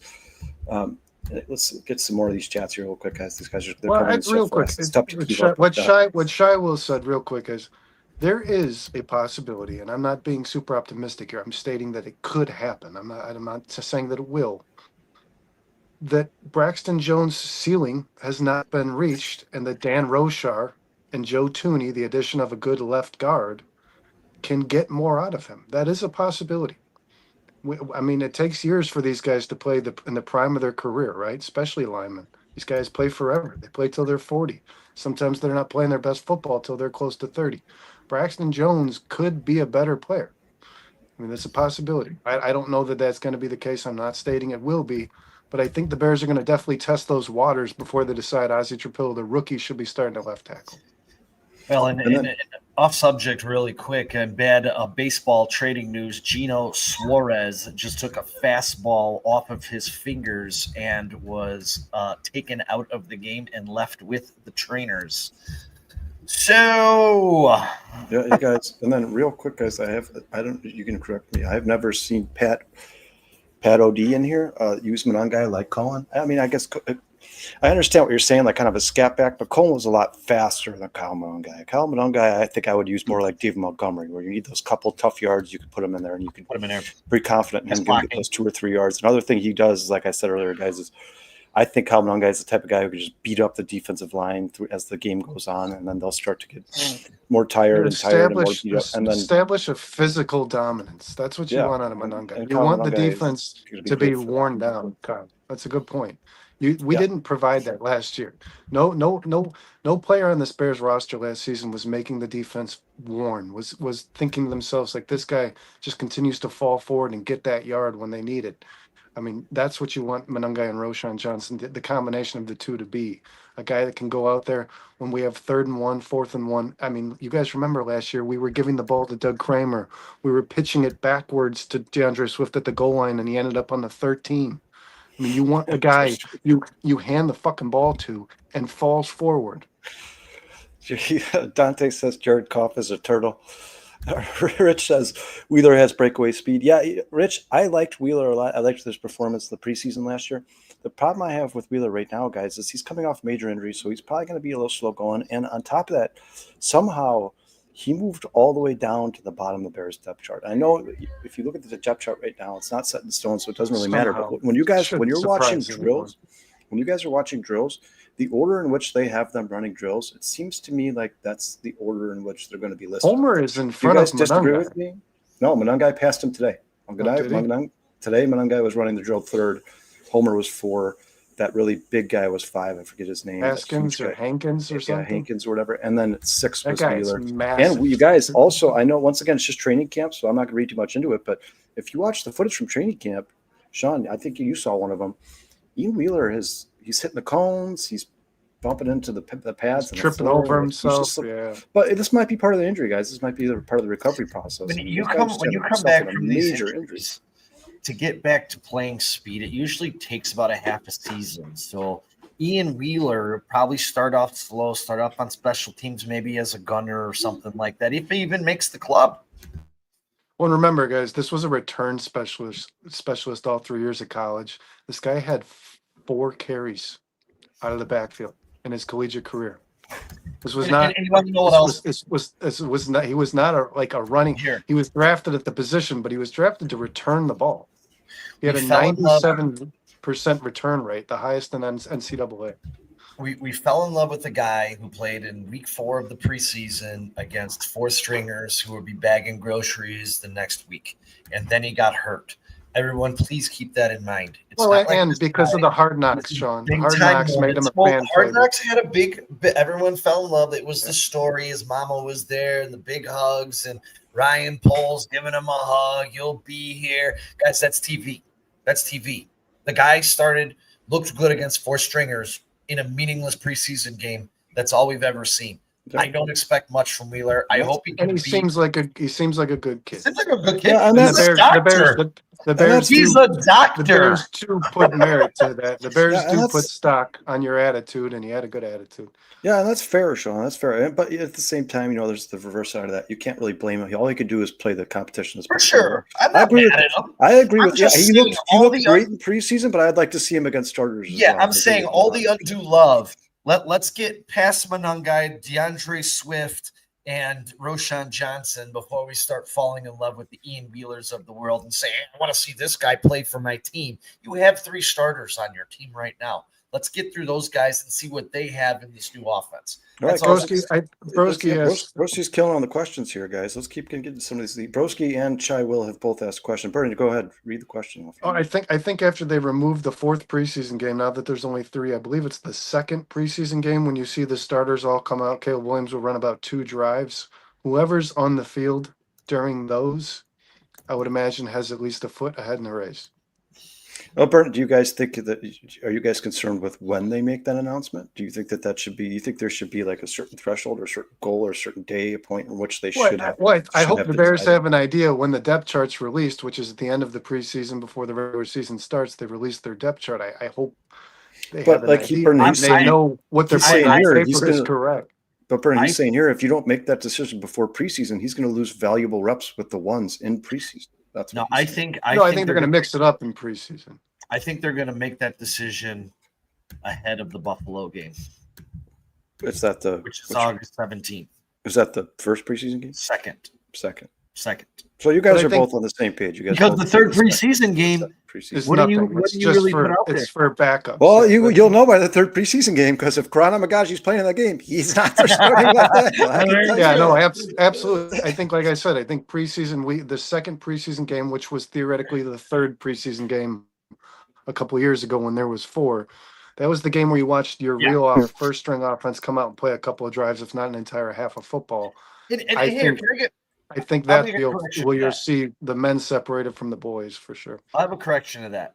I think maybe in that Buffalo game, they rotate these guys with the ones and see who performs, like and drive, then makes the decision after that. That's what Yeah, and that would be the smart thing to do. I think all of them should get a fair shot. And then, real quick, guys, Flex Diggs says he thinks Braxton has basically earned that job. If he's healthy, he's going to start. I'm sure Flex Diggs agrees with us that it's his job to lose, and if he could lose it pretty easily here. Chai Will says, "Are you guys worried about Jalen Johnson?" Personally, Chai, I am not. I'm not worried at all about Jalen Johnson. I know that the injury did not happen at the Bears facility. It happened while he was working out at home. So the Bears were like, didn't happen on our watch. That's why he's on the non-football injury list. I know Ryan Poles came out and said a few weeks. It's tough to gauge. A few, what does that mean? Does that mean 2? Does that mean 3? Does that mean 4? But I've talked about this before, guys. I think this defense is catered to Jalen Johnson's needs. I think Jalen Johnson's amazing at one-on-one man coverage, and I think this is going to, of all the players on the Chicago Bears, he's going to have the most seamless transition learning this defense under Dennis Allen. I think this defense is kind of built for him. He is one guy. Vernon, go ahead. It's worth noting, guys, during the regular season, when a player is injured, you don't hear the duration of recovery until the day after, when they really assess the injury. These guys are being taken off the field, and they're reporting immediately after this practice, after this training camp practice. These guys are out for a month. I'm guessing they're playing a little bit on the side of caution here. It sounds like they're erring on the side of caution. Everybody who's at an injury report, it's like, oh, it's going to be 3 or 4 weeks because you just don't. Why put Jalen Johnson back on the field in training camp? Why would you do that? If the guy has something he needs to nurse, I don't want to see Jalen Johnson again in training camp, because I think Kyle's right. This is the kind of guy. This is the kind of guy who's going to do his job. It's just he's going to do his job. More Jalen Johnson can learn. Like he's going to pick up the playbook pretty quickly. But he's, like I said, I think this defense fits his needs more than Matt Eberflus defense did. I don't think Jalen likes a lot of man. I think he wants to play in man. I think he's one of the best man corners in the NFL. So if there's one guy in the Chicago Bears, if you would ask me before Jalen Johnson got hurt, before the news came out that he was hurt, who do you think is this going to have the most seamless transition learning Dennis Allen's defense? I honestly would have told you I think that's going to be Jalen Johnson. And then Rich says, Broski, I think the decision will be made after joint practices with the Bills, gives them real competition against joint practices with Miami and Bills to evaluate. I agree with you, Rich. I think those joint practices are going to be huge for the left tackle decision. Sean, do you want to read some of these comments off, man? No, I kind of actually really like that comment there by Rich, and that's another good point. I don't agree. Well, Karan may be a bad left tackle in anthropology. I said this a few weeks ago. I think when it all shakes down, I think it's going to be Braxton and Ozzie on the left side, and I think Karan's going to wind up being a guard in the NFL. That's just what I felt. That's just what I see. Well, Sean, if he could stay healthy, this guy's hurt a lot. And that's another thing. If he can stay healthy, but for me, when it all comes down to it, I don't think Karan's going to be a left tackle for the Chicago Bears. I don't. So neither do I. Guys, real quick. Through a pretty big Cubs game, probably the most important one of the season so far. We've got anthropology, we've got Rich, we've got Dante, we've got Samo, we've got Pat O'Deed. We've got TB17, Jedediah, Broski, guys. We really want to thank you for spending your time with us, even if you got the game on in the background, guys. We appreciate the love. I know it's a big night, Sean and Kyle. Sean's pretty keen on watching this game, and I wouldn't mind seeing. Well, Mizorowski's out of the game, thank God. Thanks for hanging out with us. Was he? I kind of wish he was still in there. And then, real quick, guys, Samo says breakaway speed is a luxury. Multiple 20+ yard runs, I think is what he meant, is good. David Montgomery doesn't have breakaway speed, but he's still a physical runner. One guy has great vision in the field. Yeah, you guys, I'm not saying if a player is not the fastest guy in the world, he's not going to be good in the NFL. Like I said, I think Kyle Monangai serves a purpose on the Chicago Bears. I think he's going to get those tough yards for them. But if you're asking me right now as a Bears fan, hey, Kyle, who would you take, David Montgomery or Jahmyr Gibbs? I'm taking Jahmyr Gibbs before the question comes out of your mouth. I mean, the breakaway speed and power is what makes the running backs, the guys like Saquon Barkley, the guys like Derrick Henry, the guys like Jahmyr Gibbs, Bijan Robinson. It'll be Those the one guys thing. are good because they can run over you or run right by Well, you. and listen, and I'm Montgomery's not trying to, fast. I'm not trying to disrespect Colin Munga in any way, but there are players who don't have breakaway speed that have really good top speed. Like some of these guys need time to get going, and when they're running, like Derrick Henry, they can burn you. Kyle Monangai doesn't seem to show either of a strength in either of those departments, man. I don't think he's got a very good top end speed, and I don't think he's got a very good breakaway speed. Hey, Dante, just so you know, when you look at the RAS, the relative athletic score, and you look at the 40 times, Monangai and Montgomery are almost identical in every aspect of their film, their numbers across the board. They're almost clones of each other when you look at that. So Anthropology guys, says real quick- Quran has a small head like horse Grant. And then you guys, Worth noting. I do agree with somebody in the comment here says Quran is going to eliminate himself from the competition if he continues to get injured. That's the NFL is a tough league, man, and they don't wait on very long on people. If that continues to happen, he's not going to be in the competition. If you can't stay healthy, I mean, you guys look at when Tevin Jenkins again? Or the calf again? What is it? It's definitely lower body. But when Tevin Jenkins was here, when he was healthy, he was a really good guard in the NFL. As a matter of fact, I think at one point Pro Football Focus had him ranked as one of the best guards in the NFL. The second he became a free agent, the Bears just let him walk. They didn't even offer him a contract because they were sick of dealing with the injuries. And I think the same could be said with Ground Gaji. This is not a good start to his career. It's just not. And then you guys, the Lions fan has joined the show. Lions run the NFC North.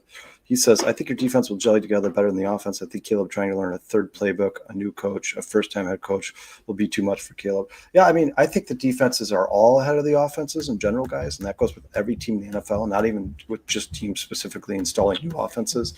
I think the defense is always just a little bit ahead of the offense in training camp. But, I mean, we don't know, right, guys? We don't know how fast Caleb Williams will pick up this offense. I mean, how many times have people referenced Jaden Daniels in the comments here and Dan Quinn?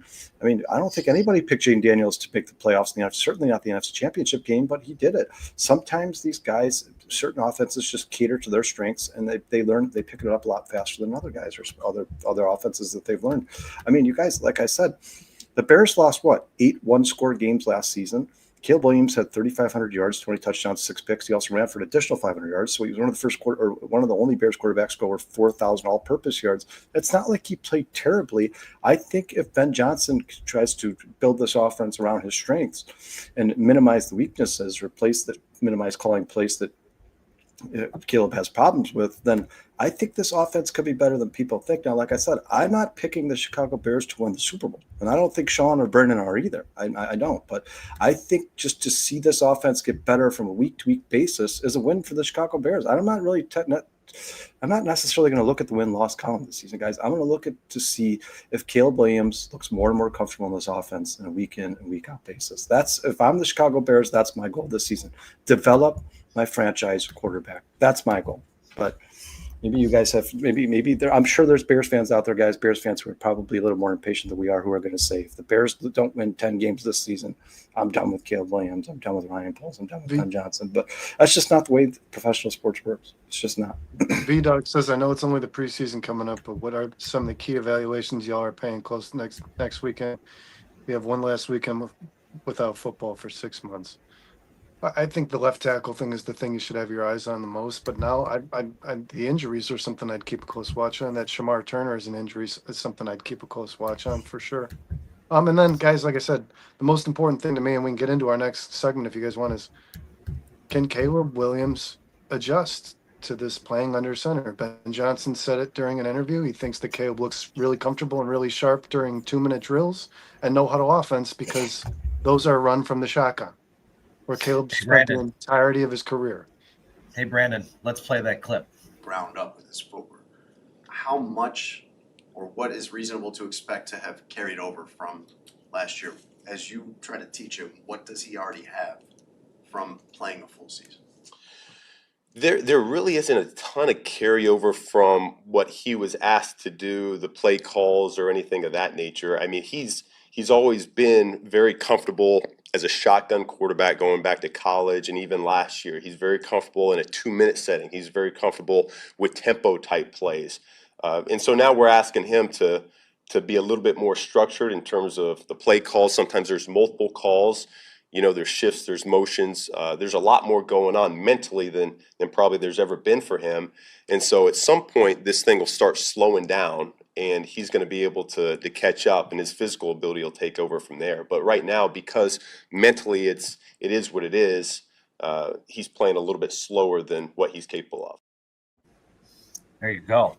Now, I love how he says, it's not when in terms of like scheme or play calling, not much is going to carry over. But what he is used to is like how to prepare for an NFL game every Sunday, like how the practice week's going to go, how when you book your hotel, watching the tape. Yeah, just those things that you have to get used to in the NFL. You're not used to in playing in college. I think I like how Ben Johnson says that. I want to real quick, guys. I want to get to this point. I don't want to change the whole stuff, go down a rabbit hole here, but I'm glad that Rich asked this question because I want to talk about the Washington Commanders for a second. He says, as for the Commanders, can they continue to get away with a gimmick offense under Kingsbury? So you guys, I dug into the Commanders numbers a couple days ago. The Commanders were 9-2, including the playoffs, and 1-score games. Okay, 9-2 and 1-score games. The Commanders also had one of the worst completion percentages in the NFL in terms of throwing to the middle of the field, and they had one of the highest fourth down conversion rates in NFL history. I'm sorry, guys. I'm not being Commanders hater because I like Jaden Daniels and I want to see him succeed in the NFL. I think it's good for football. But that is just not sustainable. It's not sustainable. Anybody who's not expecting the Commanders to take a step back this season, I just don't know what you're looking at. I mean, I like Jaden Daniels. I think he's a very talented quarterback. He also took some major hits last year, and he's not really good at sliding. He's not good at getting down. I think something is going to go wrong for the Commanders this season. You can't continue to have the highest fourth down percentage in NFL history every single season, year in and year out. And you can't continue to take the hits Jaden Daniels has taken. And you can't continue to go 9-2 and 1-score games. Sooner or later, they're going to start losing some of those games. And I honestly believe in my heart of hearts that the Washington Commanders are going to take a major step back this season. I actually have them as somewhere around 8-9 win team. You guys, I mean, if you guys want to talk, I don't want to go too deep into the Washington Commanders, but just looking at the numbers a couple of days ago, it was kind of eye-opening to me. I'm like, man, this team was like this close to being like 6-10 or 6-12, whatever. Yeah, but you could also say they won't be in as many 1-score games this next season. Yeah, if they you might hope, win you games would hope by so. more than a score. You would hope so, but the Commanders also didn't do much in the offseason to improve their team. And people are talking about Deebo Samuel like they just signed Justin Jefferson. Deebo Samuel has not been good in the NFL for his last 3 seasons. On top of that, Brennan, they had one of the worst rushing defenses in the NFL throughout the playoffs. They were the worst rushing defense in the playoffs. Dan Quinn will get that figured out. And they got rid of Jonathan Allen. I mean, the Eagles ran for 7 touchdowns in the NFC Championship game. And what was the response by the Commanders? Let's trade Jonathan Allen. I don't think that was a good move for them. I think that the Washington will be in the double-digit win column. I think they're not good enough to win the division. They're not gonna take the division from the Philadelphia Eagles. I think the Cowboys. I do think they'll be in the playoffs, though. I think the Cowboys finish above the Commanders. That's just me, guys. The Cowboys just lost their starting left tackle. I've said this for the last 3 months, but I'm not going to change it because news came out today they lost the left tackle. I mean, the Commanders had the worst rushing defense in the playoffs, and they lost Jonathan Allen. I think the Cowboys. That doesn't make any. I mean, you can't. If you're a Commanders fan, you cannot tell me that doesn't upset you. Like, hey, we had the worst rushing defense. The Eagles rushed for 7 touchdowns against us in the NFC Championship game, and we traded Jonathan Allen. That doesn't make sense. But Dan Quinn has proven in his career he's like Dennis Allen. He can make a defense a top 10 defense. Dan Quinn has also proven as a head coach that he follows good seasons up with bad seasons. I think when it comes to that and what Rich was asking, I think that's the thing you got to focus on, Rich. And I think you hit it with the hammer there. I don't know that Kingsbury is where Jaden Daniels is a stud. He's going to be a stud in his career. Dan Quinn is a good leader of men. He puts together a good defensive scheme. He calls plays well on defense. He's going to put that defense together. Well, let's do right here, guys. Kingsbury is my biggest concern. Let's do right here. This guy cannot seem to sustain success. Let's do it here on Four Stars. Never happened in his career. What's your win total for the Commanders this season? I'll give him 10 wins. Sean? I am probably 7 or 8. All right, I'm gonna go 8. Sean, you got 7. I got 8. Burn, you got 10. So look at me. I said this, Brandon. You guys did the show last when Kyle and I were at the Cubs game. One of the teams I gave you take a big step back and disappoint was the Washington Redskins. They didn't do enough to improve their squad during this offseason. You know, But the reason they had the highest fourth down rate in history is because Jaden Daniels is just a very tough player to defend. He keeps you on your heels. He's able to move the chains, whether or not he throws the ball or runs. He's going to be doing a lot by himself. Yeah, and he did. And I think if Terry McLaurin isn't there and Deebo Samuel is who you're counting on with an Well, AARP card, Austin Eckler, and a Deebo is not good, subpar Kevin. Ryan I Robinson. think they'll get the McLaurin thing figured out. And I think He's that Laramie hurt. Tunsil's still got some in the tank. I think Laramie Tunsil's a good left tackle. I think their offensive line improved even a little more, and they were pretty good last year. And I think Dan Quinn will get that defense right, guys. I do. All right, Dan Get Quinn the will have that defense right defense with on. what? He doesn't have any parts With Yeah, coaching. Rich says with coaching, but no Rich- talent. Rich says I mean, Cliff Kingsbury I, has don't know, I an stand MO. at 10 His wins, air raid guys. You offense. stand at 7 or whatever. I don't know. We'll see. We'll see what Yeah. happens. But Jaden Daniels I'm is going not to be one of those knocking guys Jaden that Daniels. dominates the NFL. I'm He's not just going knocking Jaden Daniels at all. I just don't think there's enough around Jaden Daniels. You know, Yeah, and they did not deal with a lot of adversity last season. They had I think they had the They're going weakest to deal schedule. with They had the weakest adversity. schedule in the NFL, right? They were the Well, number I don't- one weakest schedule in the NFL. But did correct? they lose year? a lot Yes. from last year? I'm Because almost I feel like positive they were Jaden the weakest Daniels. schedule in the NFL. I feel like Jaden Daniels certainly had less last season, and he was able to do it. I'm just they didn't add anything. They subtracted one of their A best left tackle players. and a receiver. I mean, Debo Samuel. Debo Samuel is going to miss 6 games like he does every year. it's Yeah, possible. I'd almost rather have Zacchaeus, to be honest with you. Rich here says Cliff Kingsbury has an MO. His air raid offense doesn't last longer Yeah, than 1 or 2 That's seasons. where my concern would be with which neither of you who both believe they're going to regress didn't say a word about that. I mean, that's where my red flag is. There is Kingsbury cannot sustain success. He does this everywhere he goes. He runs a good offense for a year, maybe 2, and then he's figured out, and Yeah. it's over. And he's I agree. hired by somebody else. I agree, Broski. I think Debo's his days are pretty much behind him there. I think that was a really, really good trade for the 49ers to get anything I think back the for Bears Debo Commanders game is going to be a really good football game, and I hope will the tell you kid comes this. out on top. Watch out, especially if anything's wrong with McLaren. Watch out for Jalen Lane. This kid is going to be a good receiver, and I'll say it for the millionth time.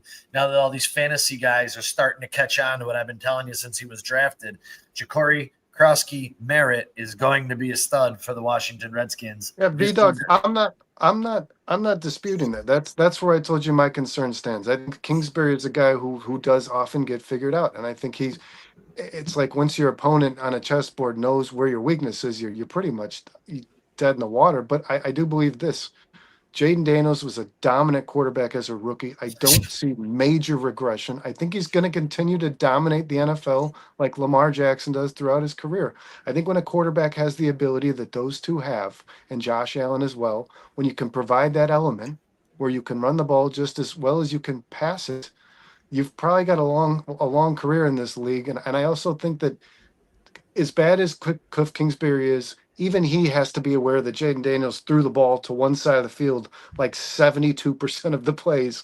You've got to put some more offense in there to figure that out. If Kingsbury is just ready to do what he does and not adjust at all or evolve to the way the defense approaches this team, then Cliff Kingsbury will probably be fired. But I still believe Jaden Daniels is a dominant player who will carry his team to 10 wins. Yeah, Melon Smasher is obviously a huge fan of Jaden Daniels, guys. He's put his stats up here, I'm going to say 30 times in the span of the show. Melon Smasher, remember, RG3 was the next coming of God after his rookie season. Look at Sam Darnold did last year. One season means nothing in the NFL. Absolutely nothing. It doesn't mean anything. We've seen this 1,000 times. Jay Cutler was a 4,000-yard passer in Denver before he came to Chicago.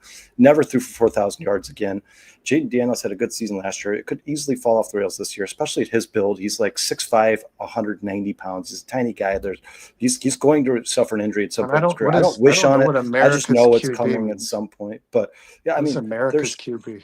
There's just every single year you see one of these quarterbacks. CJ Stroud's rookie season was amazing. Then last year, everybody's dogging on him, saying he had a bad year. I mean, you just never know what you're going to get from a year in, year out basis. I love I appreciate that you love Jaden Daniels so much. I think he's really good for the NFL. But I'm just telling you, I think he goes backwards this year. I think that team as a whole goes backwards this year, and I say 8 or 9 wins at most. But only one way to find out, guys. We have to get the NFL season. Sean, is there something you wanted to move on to? No. No. Brandon, something you wanted to talk about to training camp? Yeah, well, I wanted to ask, do you think there's any possibility that Rocket Dream. something we've seen in this city before, where a coach wants to make a player something that he hasn't been, and it doesn't work, he just keeps pushing that? I mean, is there a possibility that Ben tries to force Caleb under the center, it doesn't work, and Ben just won't break? Do you think that that's the stubbornness that Matt Nagy had with Justin Fields, that No, Luke Getsy had with Justin Fields? We all knew if Justin Fields is going to succeed in this league, it's not with what you're trying to do with him. That's just not going to work. And, Well, I and can tell Justin you this, Fields had guys. strengths that they didn't care to continue to try to I can exploit. tell you this, And Brandon. his career ended where it is now. And is there a possibility Ben Johnson, who's run this offense and he's built on structure, can't adjust to what if Williams could be the best quarterback in the league at improvising and being shotgun slinger that he is? Can Ben adjust to that, or is there strictly one way this relationship works? Caleb has to get this done. I'm gonna Melon say Smasher this. says Jaden Daniels got bigger, stronger, faster. So Jaden Daniels got bigger, stronger, faster, and wiser. I didn't And read according that. to I don't- he's according to like- Melon, he's like according to 8 Melon pounds Smasher, bigger. Caleb Williams is what, just like sitting at his house eating donuts. Like you can't. You're showing favoritism because you're a Caleb Williams hater. It's clear. I'll say this real quick, Sean, before you get in. I think if Caleb Williams can't play under center, Brennan, that's a huge problem for Caleb Williams going in the future. Because guess what? I listened to interviews with both John Elway and Troy Aikman, and they both said, he didn't gain. I'm not seeing the gaining weight Jaden on Daniels' Jaden body is what it is. He's not going to be a 250-pound man. But either way, He's 209 pounds. he gained 4 pounds. He's safe now. But either way, if Caleb Williams, if you listen to John Elway's interview about Caleb Williams, he says in the NFL, you have to be able to play under center. The best quarterbacks in the NFL, Joe history, Burrow the doesn't. generational talent guys are guys who play under center. The guys who win the most Super Bowls are guys who play under center because it disrupts the timing of the defense and you can do more play action and more RPOs. I think thanks, Dante. We appreciate it so much. Thank you, very much. Dante. So you got a chat with that? In order for the Bears to maximize their potential, in order for the Bears to become the best offense, the offense that Ben Johnson wants to run, Caleb is going to have to learn how to play under center. Sean, do you agree with that? I do to a point. Number one, if you look at what he did with Jared Goff, he tailored the offense around Jared Goff to his strengths. I think as you get into these early installs and you see him under center, I don't think that's saying this is who he's going to be. As we just stated earlier in the show, it's 5 days in. As Ben Johnson's getting acclimated to Caleb Williams and figures out what his strengths are, and figures out how to tailor the offense to what works for him best. But he does have to learn how to play under center. It's a weakness. So why not start him there and see if you can work out those wrinkles early in practice? There's other things that have to be worked out too. His pressure to sack percentage is another thing.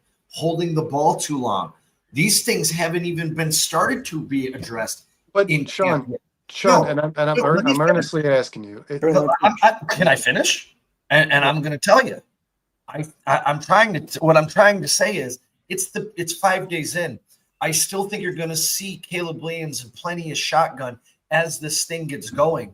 But it's a learning process. He has his training. Well, no, so so you're saying that Ben Johnson will cater to at some point. I mean, we're talking about 5 days in where they're learning the offense. He's going to figure out, okay, I can use him maybe 30% under center, and I got to use him 70% out of the shotgun and start tailoring the offense. Yeah, what works best for him. Yeah, the numbers won't be the same as they were in Detroit. Well, real quick, guys. And Dante there's left no way a he's super. going to be under center as much as Jared Goff was. Real quick, guys. Dante left us a super chat, and I'd like Thanks, to. We Dante. want to read the chat Dante. whenever that comes along, guys. Where'd it Caleb go? is. Thank you, Dante. Thank you very much. He Thank you, says Dante. Caleb is too athletic. He will adjust quickly to playing under center. I think the athleticism, though, might be what contradicts putting a player under. My concern is this, guys. If Caleb Williams is the phenom that he's been his entire career, most when he's in shotgun, will Ben Johnson, Ben Johnson's just going to stick with this is what I want you to be, and that's what you're going to be? Or is there a chance where Ben Johnson thinks, God, Caleb plays so much better like Joe Burrow does under shotgun. Joe Burrow plays 95% of his snaps in shotgun, where Ben Johnson can cater the offense around that. Like, that's more my question. Oh man, breaking news from Breaking News Bruce. This is Deshaun, this one's gonna hurt, just so you know, man. What? Breaking news, guys. Ryan Sandberg just passed away. Prayers to him and his Yeah, family. he was talking about how close he was with cancer. Lost his battle to cancer today, obviously. Rest in peace, Rhino. We love you, man. One of the best Cubs of all time, obviously, guys. I don't know if you guys got a chance to see, but the Chicago Cubs gave a huge tribute to Ryan Sandberg the other kidney day. cancer or something really He had strange. quite a few different types of cancer. He was battling it for they told him that he was cancer free. Then they found out that it had spread somewhere else. Remission, it was in his lymph nodes. It was a really tough battle. Right, it went really fast. Ryan Sandberg is obviously one of the most important Chicago Cubs in the history of the Chicago Cubs. He's obviously the most talented Chicago Cubs in the history of Chicago Cubs, and he's a guy that, by all accounts, was loved by the entire fan base, by the city of Chicago, by all of his teammates, by his coaches. An amazing person. I wish that this went differently, because I know God bless his family. When people first found out that he was cancer free, I was telling people, when it comes to cancer, it's just something that kind of seems to linger. I've seen this happen before. It's depressing. It's sad. Sean, I know you were a huge fan of his. I didn't get a chance to see much of him. I was born in '88, guys. Sean got a chance to watch him live numerous times, but rest in peace, Rhino. We love you, man. Prayers to him, prayer to his family, prayer to his teammates, coaches. We love you. He'll always have a spot in Chicago Cubs fans' hearts, man. Always. Yeah, guys. Thanks for the news. Thanks for the news, Bruce. Yeah, they were kind of reporting this slowly throughout the days preceding today, and it seemed like it was kind of going that way, but it sucks all the same. And yeah, like you said, Kyle, prayers to his family. Hope they're doing all right. Obviously, there really is nothing to heal that wound but time. Yeah, I mean, the days of Mark Grace, guys, and Ryan Sandberg, that changed Cubs baseball forever. It absolutely changed Cubs baseball. Anthropology says Caleb is not NFL athletic. I'm guessing a shit. I don't understand. What is NFL athletic? I mean, like Kyle said, he ran for 500 yards last season. He's probably, and I don't know that this can be disputed, and you can call me biased, but I've watched this guy. Not a Bears fan. That's anthropology, but no, the Melon Smasher just posted something in the comments. Sorry, I didn't mean to cut you. Caleb Williams might already be the best off-platform thrower in the NFL, which takes incredible athleticism, because that means your body, you're not putting your core into the throw the way that you want to, the way that technique requires, and he still gets the ball at a really high velocity to his receiver. I mean, that is athleticism, man. I don't care how you look at it. That's you try to run left and throw right as fast as you can, and throw a ball 50 yards to your right, and you tell me how easy that comes to you, man. There's a lot of quarterbacks in the NFL, even in the NFL, that cannot make those throws. I think Caleb's one of the best athletes. I think that he's got to be able to apply his athleticism to structure. And Kyle, it goes without saying, if he can play in Ben Johnson's offense, but still pose the threat that he does as an improviser off platform, right? I mean, this is one of the more athletic QBs in the NFL, if you ask me, and I think that makes for a lethal combination. Yeah, real quick, I want to say to everybody in the chat, thank you so much for the Rhino love, man. I know a lot of Cubs fans in here, and like I said, that guy was incredibly important to a lot of us growing up as Cubs fans. Obviously, the Cubs has struggled to win championship for a long time, so basically all you had as a Cubs fan is to watch your favorites, Mark Grace, Ryan Sandberg, obviously we go on later on a little bit, guys like Derek Lee, Ramos Ramirez. Those guys who we'll always remember and will be in our hearts for the rest of our lives. Rest in peace, Rhino. We love you, man. We appreciate everything you gave to the city of Chicago. Yeah, Brennan, I agree with you, man. I don't know how you could say that he's not athletic. I don't know what NFL athletic, because I mean, he's not Lamar Jackson or Jaden Daniels, but very few QBs have that type of. Justin Fields had that athleticism. I mean, his lower body is he is an incredibly strong man. I mean, he is certainly an athletic guy. Guys, there's no doubt about that. Maybe you don't like Caleb Williams. Maybe you don't think he's a quarterback, but you can't argue the fact that he's a very athletic human being. I mean, the guy's playing quarterback in the NFL. Man? Anybody playing quarterback, anybody playing in the NFL, guys, even the big guys, the defensive linemen, the offensive linemen who are 330 pounds, they're all very, very, very athletic guys. That's how you make it to the NFL. You have to be athletic to make it to the NFL. It's 0.00001% of the people who play football in the United States of America make it to the NFL. I like Caleb Williams ability to extend plays, but I don't want Caleb Williams to be the style of quarterback that depends on athleticism. I don't want think he Caleb to wants to be. continue to do what he's doing.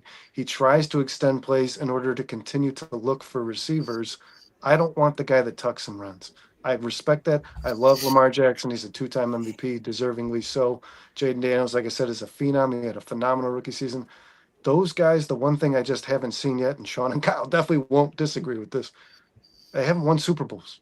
It's still yet to prove that that's the precedence for winning Super Yeah, Bowls. look is at Michael having that guy. Vick, Jalen Michael Hurts Vick, can run, Cam Newton, but he's a 1 passer yard first. touchdowns is really the extent. Like, he is an athletic dude, but that's the extent of what I want my quarterback to do when it comes to tucking the ball and running.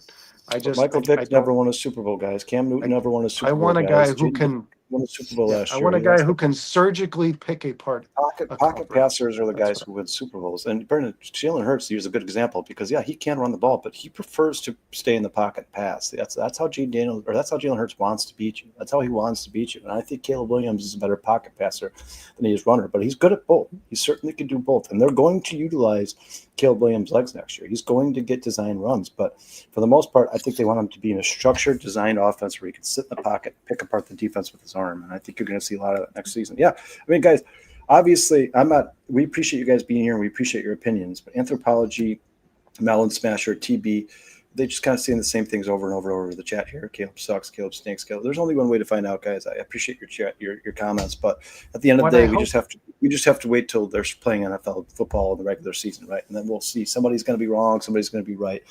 But yeah, I mean, all we can do is speculate right now. I think we all think that he's going to be the quarterback. I think he's not, and we'll find. There's only one way to find out. For everybody in the chat that says he sucks and he's no good, he's not athletic, he's a bust, I would hope that even if that be your belief, that you want him to be good. I mean, if you're a Bears fan and he's your starting quarterback, regardless of whether or not you think he was the right pick or he might be a bust one day, which like Sean said, can be, I hope that you want him to be. I hope that you want to be wrong. I hope that you want to be wrong. I hope that you want to come into this chat one day and eat the words, man, because why, like Sean said earlier, and he couldn't have said it better, why would you root against your quarterback? It doesn't make sense. I mean, I think Anthropology is a Bears fan who's not happy with the Caleb Williams pick. I don't believe Melon Smasher is a Bears fan because I've never actually seen him say anything positive. He's calling you out, Melon. He's calling you out, Melon. Hey, man, I just called how I see it. I mean, look at every single comment. He says Caleb is not a top of my pocket. You confused. It's just like every single thing he puts in here is like the Bears suck, the Bears stink, Ryan Poles sucks, Caleb Williams sucks. Well, then, Melon Smasher, the only advice I can give you at this point is you should probably just root for another team, right? I mean, you said you're a huge NFL fan, not just a Bears he hates fan. the ownership. I get it. We're all jaded. We're all jaded over Bears ownership. Sure, right, but Sean? You can't judge Ryan Poles and Caleb Williams based off of what Jerry Angelo and Jay Cutler did, right? I mean, they're not. They had nothing to do with the past. All you can do is these guys are here now. Believe this. They put the right guys in place. All we can do is root for them. If it doesn't work out, it doesn't work out, and they're going to have to move on. And you guys will be right. But right now, nobody knows. Is making differences. It's impossible to predict the future. Sean, you're gotten mighty quiet over there. I know you're probably some soul crushing news to you. See just how you watched. Ryan, you want to say anything about Sandberg, Sean? No, not right now. I don't want to cry two shows in a row. Yeah, it's been a rough month for athletes and for celebrities, and there's people say they're coming threes. They feel like they're coming in 4s, 5s, and 6s here, guys. Obviously, rest in peace to Hulk Hogan, rest in peace to Rhino, rest in peace to all the celebrities we've lost. Yeah, and didn't we just lose Zach Greinke? Is that his name? The pitcher from the White Sox? No. It wasn't Zach Greinke. Zach Greinke. Who's the pitcher from the White Sox that just passed? Jenks? Bobby Jenks? Bobby Jenks. And Bobby Jenks, that was not expected at all in any way, shape, or form. It was sad. Ozzy Osbourne, obviously, guys, he passed. The son from the Bill Cosby Rocket Show. Dream, guys. Anybody know who Rocket Dream is? Crooked Commissioner's here too. What's up? Yeah, Crooked Commissioner's R.I.P. Rhino. Rocket Dream, I think is a new Rocket Dream. I want to thank you. Hit that like, hit that subscribe. Thanks for being in here, man. We're kind of paying tribute to Rhino. Sucks.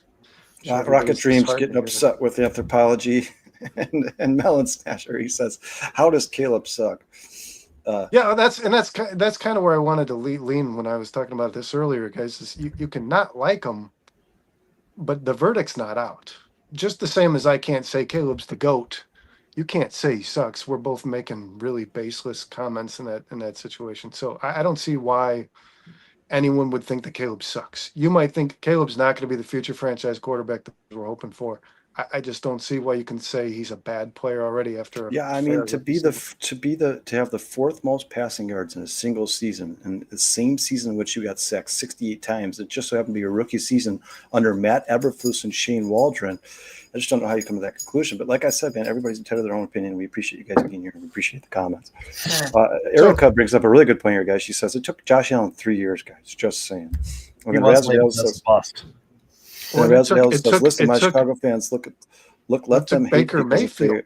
Look are, at that Baker means you're doing Mayfield. something. If they are not, you are not so important. Yeah, and then you guys, this show, Melon Smasher and all these guys in the chat here, TB, that Commanders Bears week after that game is finished, and we're back on the 4-Star Chicago Sports Podcast. It's going to be really, really interesting show.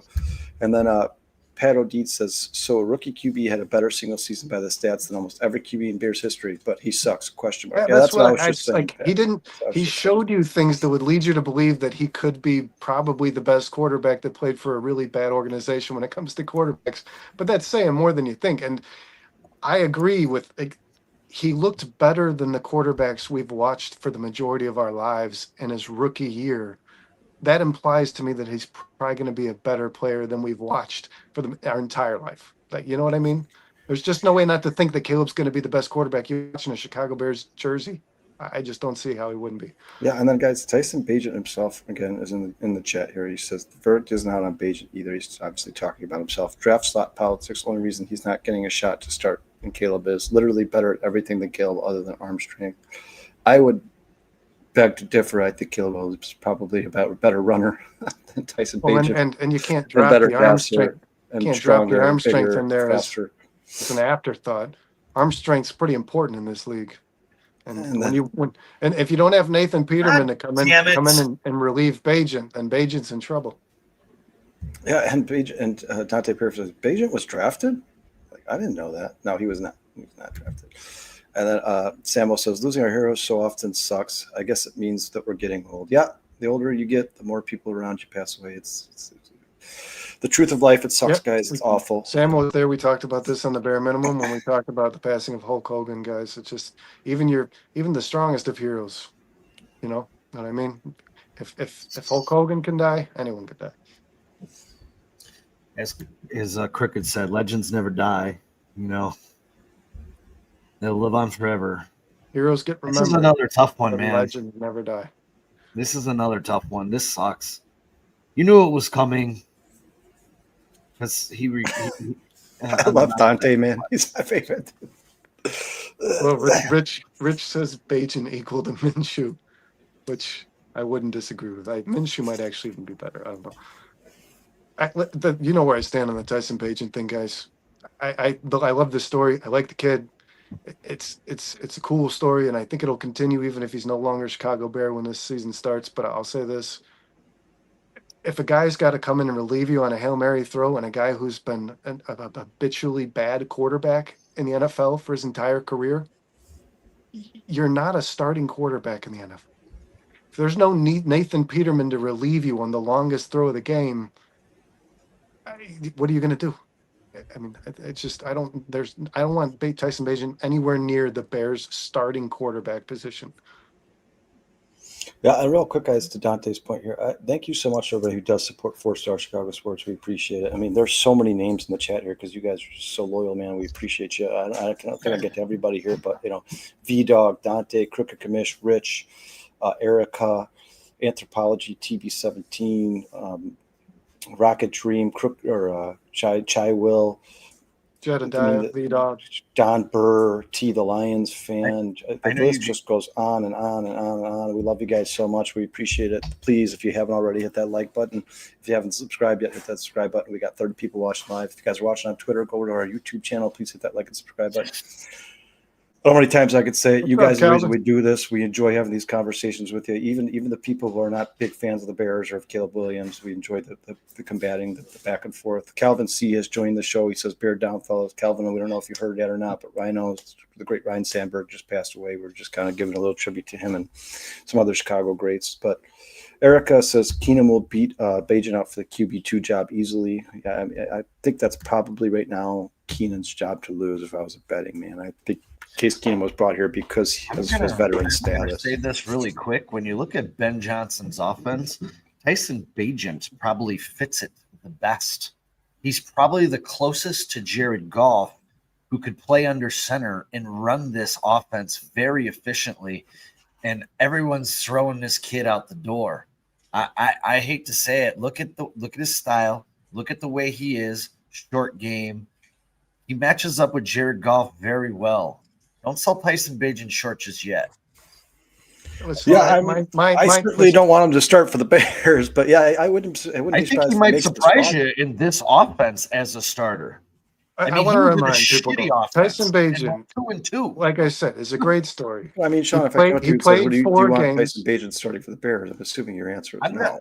I'm not saying I want him starting over Caleb Williams. I'm just saying if he gets in there and he understands his playbook because he's an intelligent individual, I don't think it's all doom and gloom. I think he could lead the Bears down the field and put points on the board. I think Case Keenum is a capable backup as well, guys. This guy won a playoff game for the Minnesota Vikings. I think this guy has had success in the NFL. He's a guy you certainly can rely on. And obviously the Bears coaching staff that just got here liked him enough to bring him to Chicago. So if I'm a betting man, my guess is that he's part of their plans of their future. I don't know why else they would sign him. I mean, they had Tyson Bagent here. He's a nice mentor to learn and hold the clipboard. He's also 38 years old and not a guy I want starting. I would take Tyson Bagent over him if he understands the playbook. He's more athletic. He knows how to protect the football. Thanks, T. Take it easy, brother. 2-2. Listen. 2-2 as a starter. Caleb Williams is the quarterback of this football Yeah. team. I think the backup situation is iffy at best between the two quarterbacks. Tyson Bagent played 4 games. He won 2. One of them was against the Raiders, and I believe it was, I don't remember the running back's name, the big guy with dreads that came from the Panthers. Deontay Foreman, I think he had 4 touchdowns in the game. Bagent had none. At Saints, when he was forced to throw the ball. Against the Saints, when he was forced to throw the How ball. the touchdowns get in the end zone? The Bears couldn't establish an offense against the Saints, so Okay, he you don't want to answer. I got you. threw 4 interceptions. When he had to play a game behind his arm, he threw 4 interceptions. Well, Samo agrees with you, Sean. He says that's a great observation. I agree. Ben Johnson could get the best out of Tyson Bagent, so he agrees with me. You guys, to be honest with you, I really don't care. I mean, and that's no disrespect to Tyson Bagent. I don't want any of them starting. Yeah, I don't care. If Caleb gets hurt, 38-year-old starting. Yeah, if Caleb gets hurt, we're in trouble. If Caleb gets hurt, we're in trouble. And that's not disrespect to Tyson Bagent. I think if Tyson Bagent was a starting caliber quarterback in the NFL, the Bears would have just been like, "Hey, let's not draft a quarterback. We got Tyson Bagent." There was a Obviously, ranking. I didn't think he was good enough to do that. There was a ranking for backup QB situation in the NFL this offseason. I think I shared it with you guys. The Bears were ranked like 17th or something. That price sounds pretty fair, reasonable to me. I think their situation could be much better, but it is what it is because you don't want that fucking guy in the field no matter what. You don't want your backup quarterback to have to play Rich football. says Bagent equals practice squad. Keenum will be QB2. I don't know. I don't know how that's going to play out. I think they'll hold 3 QBs. Yeah, I mean they have to have an emergency quarterback, so there's definitely going to be 3 QBs in the roster. But a lot of people like the kid that was on the Bears last year in the Hard Knock show. A lot of people like. I like him too. He threw TB. You're right. He threw 3 interceptions. He had 4 turnovers. Yeah, Austin Reed. Austin Reed. I think Austin Reed looked good too. It's tough to tell. I mean, like we said, I don't think anybody in this panel wants any of these guys to be playing for the Chicago Bears next year. But if they have to, hopefully one of them could step up and stand out amongst the crowd. And then Crooked Commissioner says, we don't need to see what's going to be funny? Everyone's going to advocate for Case Keenum. He's going to come in and turn the ball over 5 times and be like, yeah, we won't want this 38-year-old asshole on our team. Why is he here? We should have had Tyson Bagent. Watch this shit happen if Caleb Williams gets hurt. God, I hope Erica wants them to play. Erica says, Craig Counsell could kiss my ass. First he brings in Presley, and then he brings in an ailing Flexen. For the love of fucking Christ, do you want to win the fucking division? Jesus fucking Christ. I cannot handle this shit. Yeah, Oh, Erica's Sean. updating us live as well, guys. She says, Jesus, another home run given up by Cubs pitching, 8-4. Dude, Yeah, you bring in Presley. What do you think's going to happen? He's going to give up fucking home runs. What has Flexen done his last 3 outings? Give up home run after home run after home run. So let's just throw him back out there. Not keep the game a 2-run game where we can come back and try and win in the last 3 innings.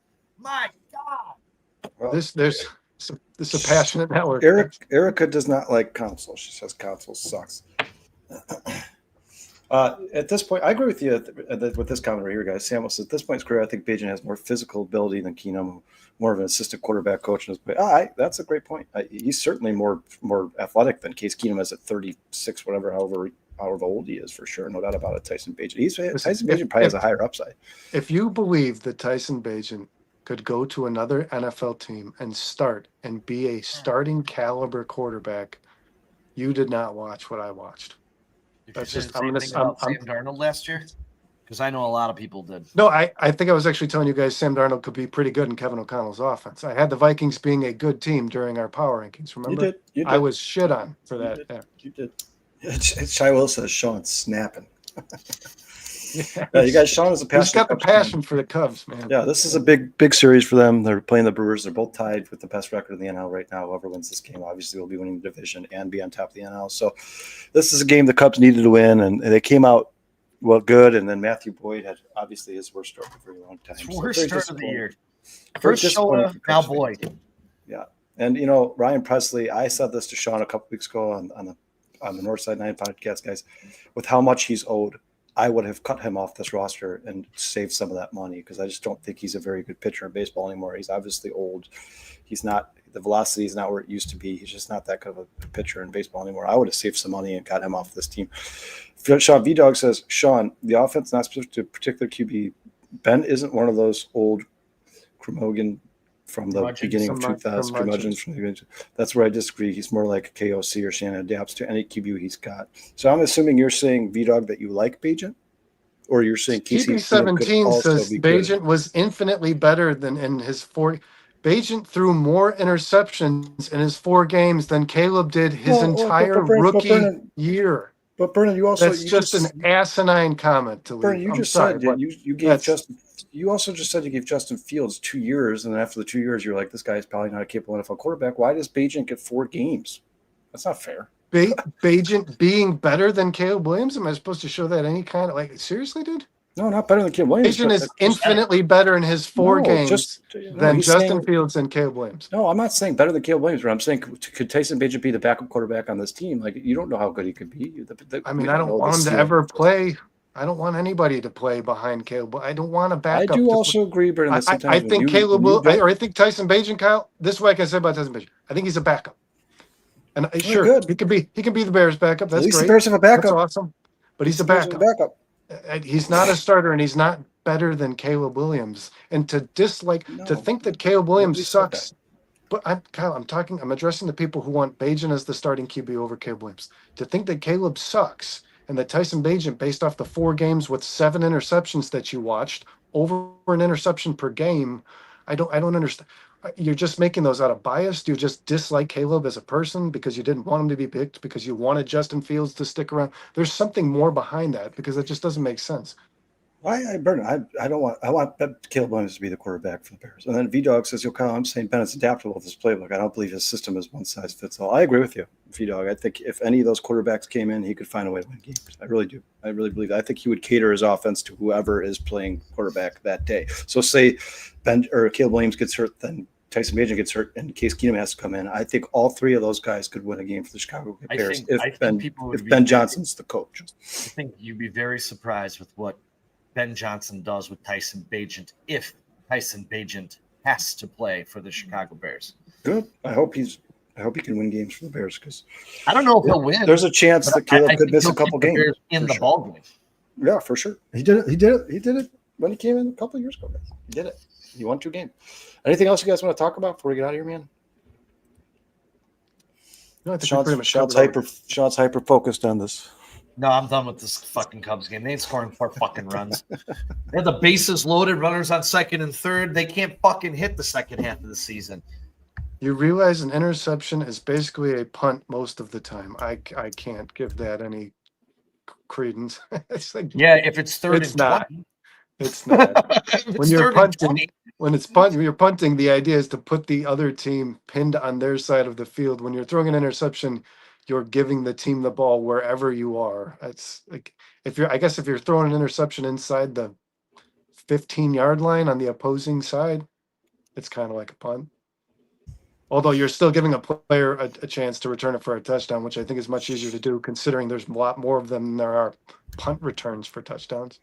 I like Broski's comment here, guys. He says, I like both our young QBs. We have potential legit franchise quarterback and potential not or top-notch backup QB. I agree. We don't know what the ceiling is for Tyson Bagent. He could be one of the best backup quarterbacks in the NFL. It's only one way to find out, like I said, guys. And I don't know that Tyson V-Dog Bagent says- reaches his ceiling if he's never given a starting job. Sean, V-Dog says, my bad, Sean. You said if Bagent has to start. I didn't catch that. So, yeah, he wasn't saying start over Caleb Williams. He was saying No, if no. necessity. Yeah. And then Erica says, Brewers players are laughing at Council. Yeah, I hate the Brewers more than anything in the world. Every single one of their faces is very punchable. They're my arch rivals. I hate the Brewers more than I hate the St. Louis Cardinals. I'll say that right now. I'll tell you this though. This falls on Craig Counsell, dude. You bring in Presley, and then you go to Flexen. Both suck. Well, it's two-run ball game. But if Matthew Boyd could have held the lead, he probably would never would have bought in Presley. You probably would have seen the Theo Bars or the Brent Kellers. Obviously, you guys, it's just a perfect storm today. But this is not the Matthew Boyd we know, right? This guy is better and Colin than Ray just tomorrow. had a bad day. Yeah, and Sean, Matthew Boyd was struggling finding the zone there. There was He did the not first have his inning. best- The first 6 pitches were balls. That's not. Hey, that's and not you a want good to know start. what's funny, Kyle? He struggled tonight for the first time all year. You know what would have been nice? If his piece of shit offense would pick him up and Kyle Tucker would quit fouling out, flying out and foul territory every time up with runners on base. Kyle Tucker is having one of the worst. He's having one of the worst what's going Julys on, I've brother? ever seen in the history of baseball, dude. Squeegee He's says not a $600 Keenum will prep the $600 other quarterbacks for games, study film, and serve as mentor. Yeah, Squeegee, I think that Case I agree Keenum with was. that, too. I think Case Keenum was a requirement last season, not necessarily the player himself, but a guy who fits that role. I agree When with what all you guys are saying. Caleb I Williams- just don't care. Caleb Williams as a That's- rookie could have used that guy. And listen, no disrespect, because I'm going to get a bunch of heat here. Tyson Bagent didn't serve that role to Caleb Williams as a rookie, so I don't know what purpose he really did serve. And Broski Bear says, in general, in the game of life, never count a guy out like Tyson Bagent. Don't underestimate him. Yeah, I'm not counting him out. I think he's a good. I like Tyson Bagent as the backup quarterback for the Chicago Bears. I do. And then Sean, TV17 says, here's dumb Erica. punt. I love Erica. Erica's she thinks very like you and I as Cubs fans. Tucker is not worth. He is not worth anywhere near $500 million, guys. And he's going to get that because that's just the way the sport is going. That's Unless the market. unless That's where it's he at. were But to he is. turn I it found on the Cubs. and I'm not carry it giving through it. the playoffs. If I'm the I mean, Cubs, I'm not giving it. If he This plays Cubs his team best, ain't making the playoffs right now. They can't hit for shit. aren't they going to make the playoffs even if they don't win the division? If they could hold on to a 6-game lead in the wild card with 60 games You to guys, go. the problem with the Cubs is, and we talked about this on Saturday, but they're just running out of pitching, guys. They are. The injuries are People starting are like, why are they putting Presley and Pomeranz and Flex? You guys, they don't have anybody else.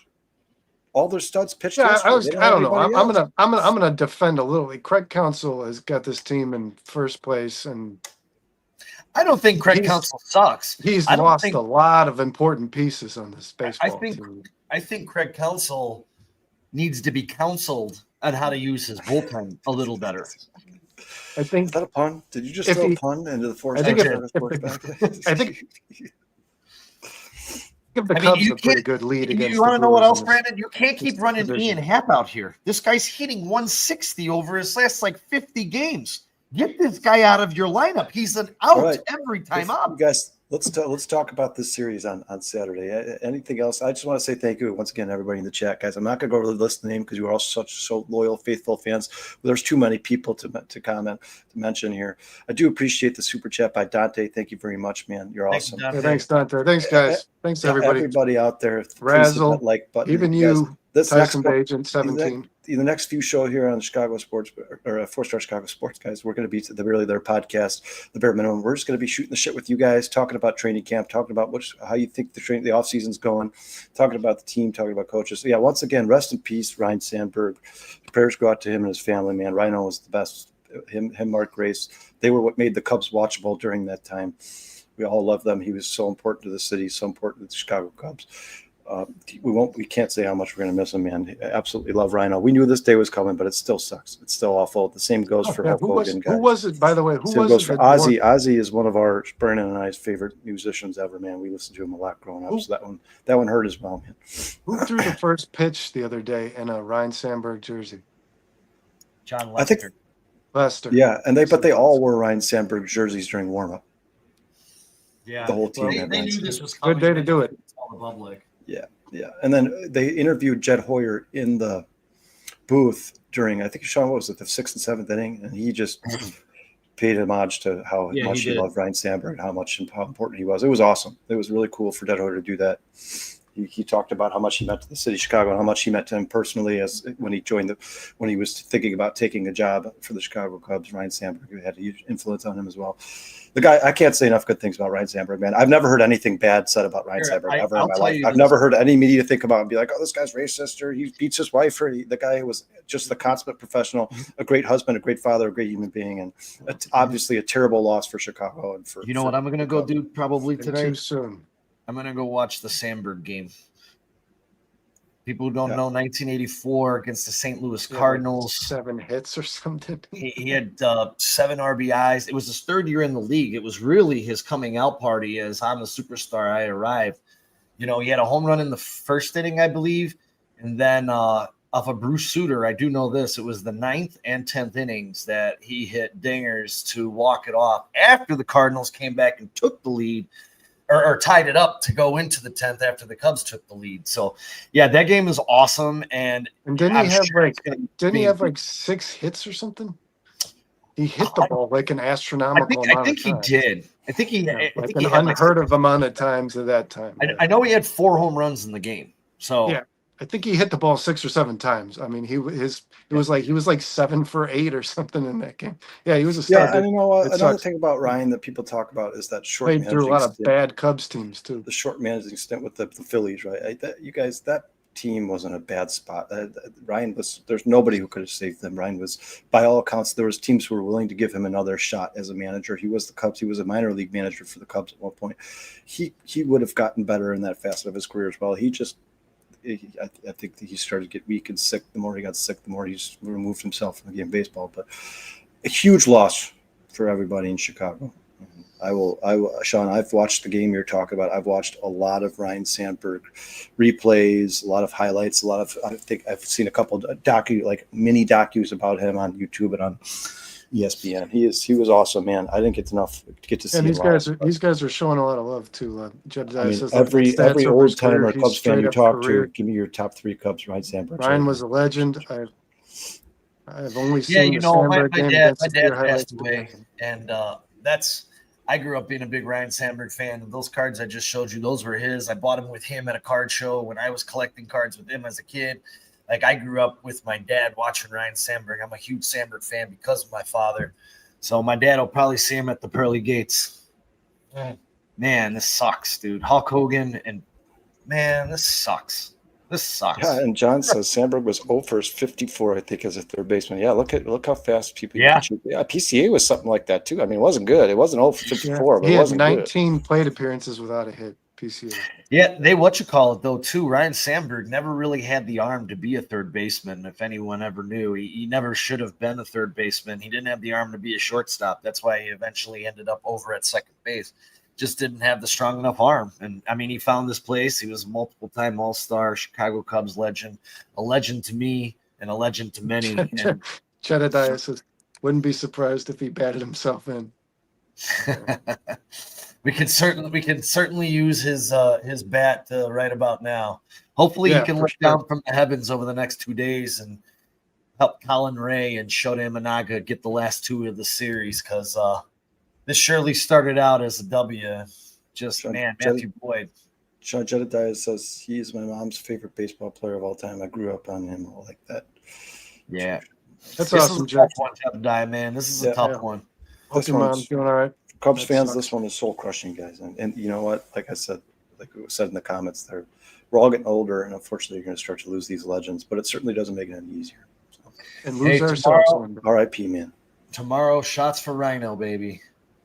for Yeah, sure. guys, we will be back Wednesday at 7 o'clock. Sean, Kyle, and Jay will lead you with the Barely There podcast. We're back on Thursday, late night, 11:30 p.m. for the bare minimum. And then make sure you guys join if you want to see what happened in this Cubs Brewers series, but you didn't get to catch up on all of it. 11 o'clock on Saturday, Kyle and Sean will 12, break 12. down the Cubs. 12 o'clock on Saturday, Sean and Kyle will break down the Cubs on the north side, 9.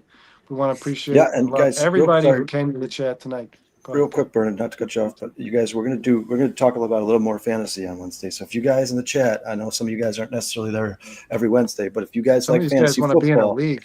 we're thinking about doing mock drafts. We're thinking about making a league, a 4-star Chicago sports league that everybody can get in. We're still working on this, but please, if you guys want something like that, show up on Wednesday and let's talk some fantasy football, man. I think, Sean, what are we going to do Wednesday? Our running back rankings. I think we're doing running back rankings on So Wednesday. we'll give you our top 10 fantasy running backs, and we'll explain why. And on we think we Thursday, should make have sure them you back. join for whatever. Sneak peek.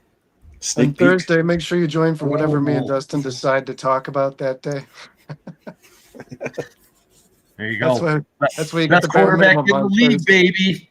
Best Oh, I love- fantasy quarterback. Jebediah, I love this comment, man. He says, tomorrow we can debate who will win in a fist fight between Komet and Loveland. That would be a good one. That would be a good one. You guys, Cole Komet's been in the restaurant I work at, big and he dude. is a big man.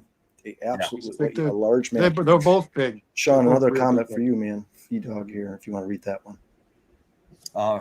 Great point. I was a huge Hulk Hogan fan, but didn't love his offering demeanor at all, especially the cruel and nasty remarks about his daughter for personal choices she made. You know, I said this on Saturday, and I'm going to say this again about the Hulkster, man. People made mistakes. People make mistakes. Everybody's made mistakes. He got caught. He was probably drunk or drinking, but this gentleman worked with many African-American individuals. Nobody knows the situation throughout his life. It's like you build the bridge, no one calls you a bridge builder. You know the rest of that story.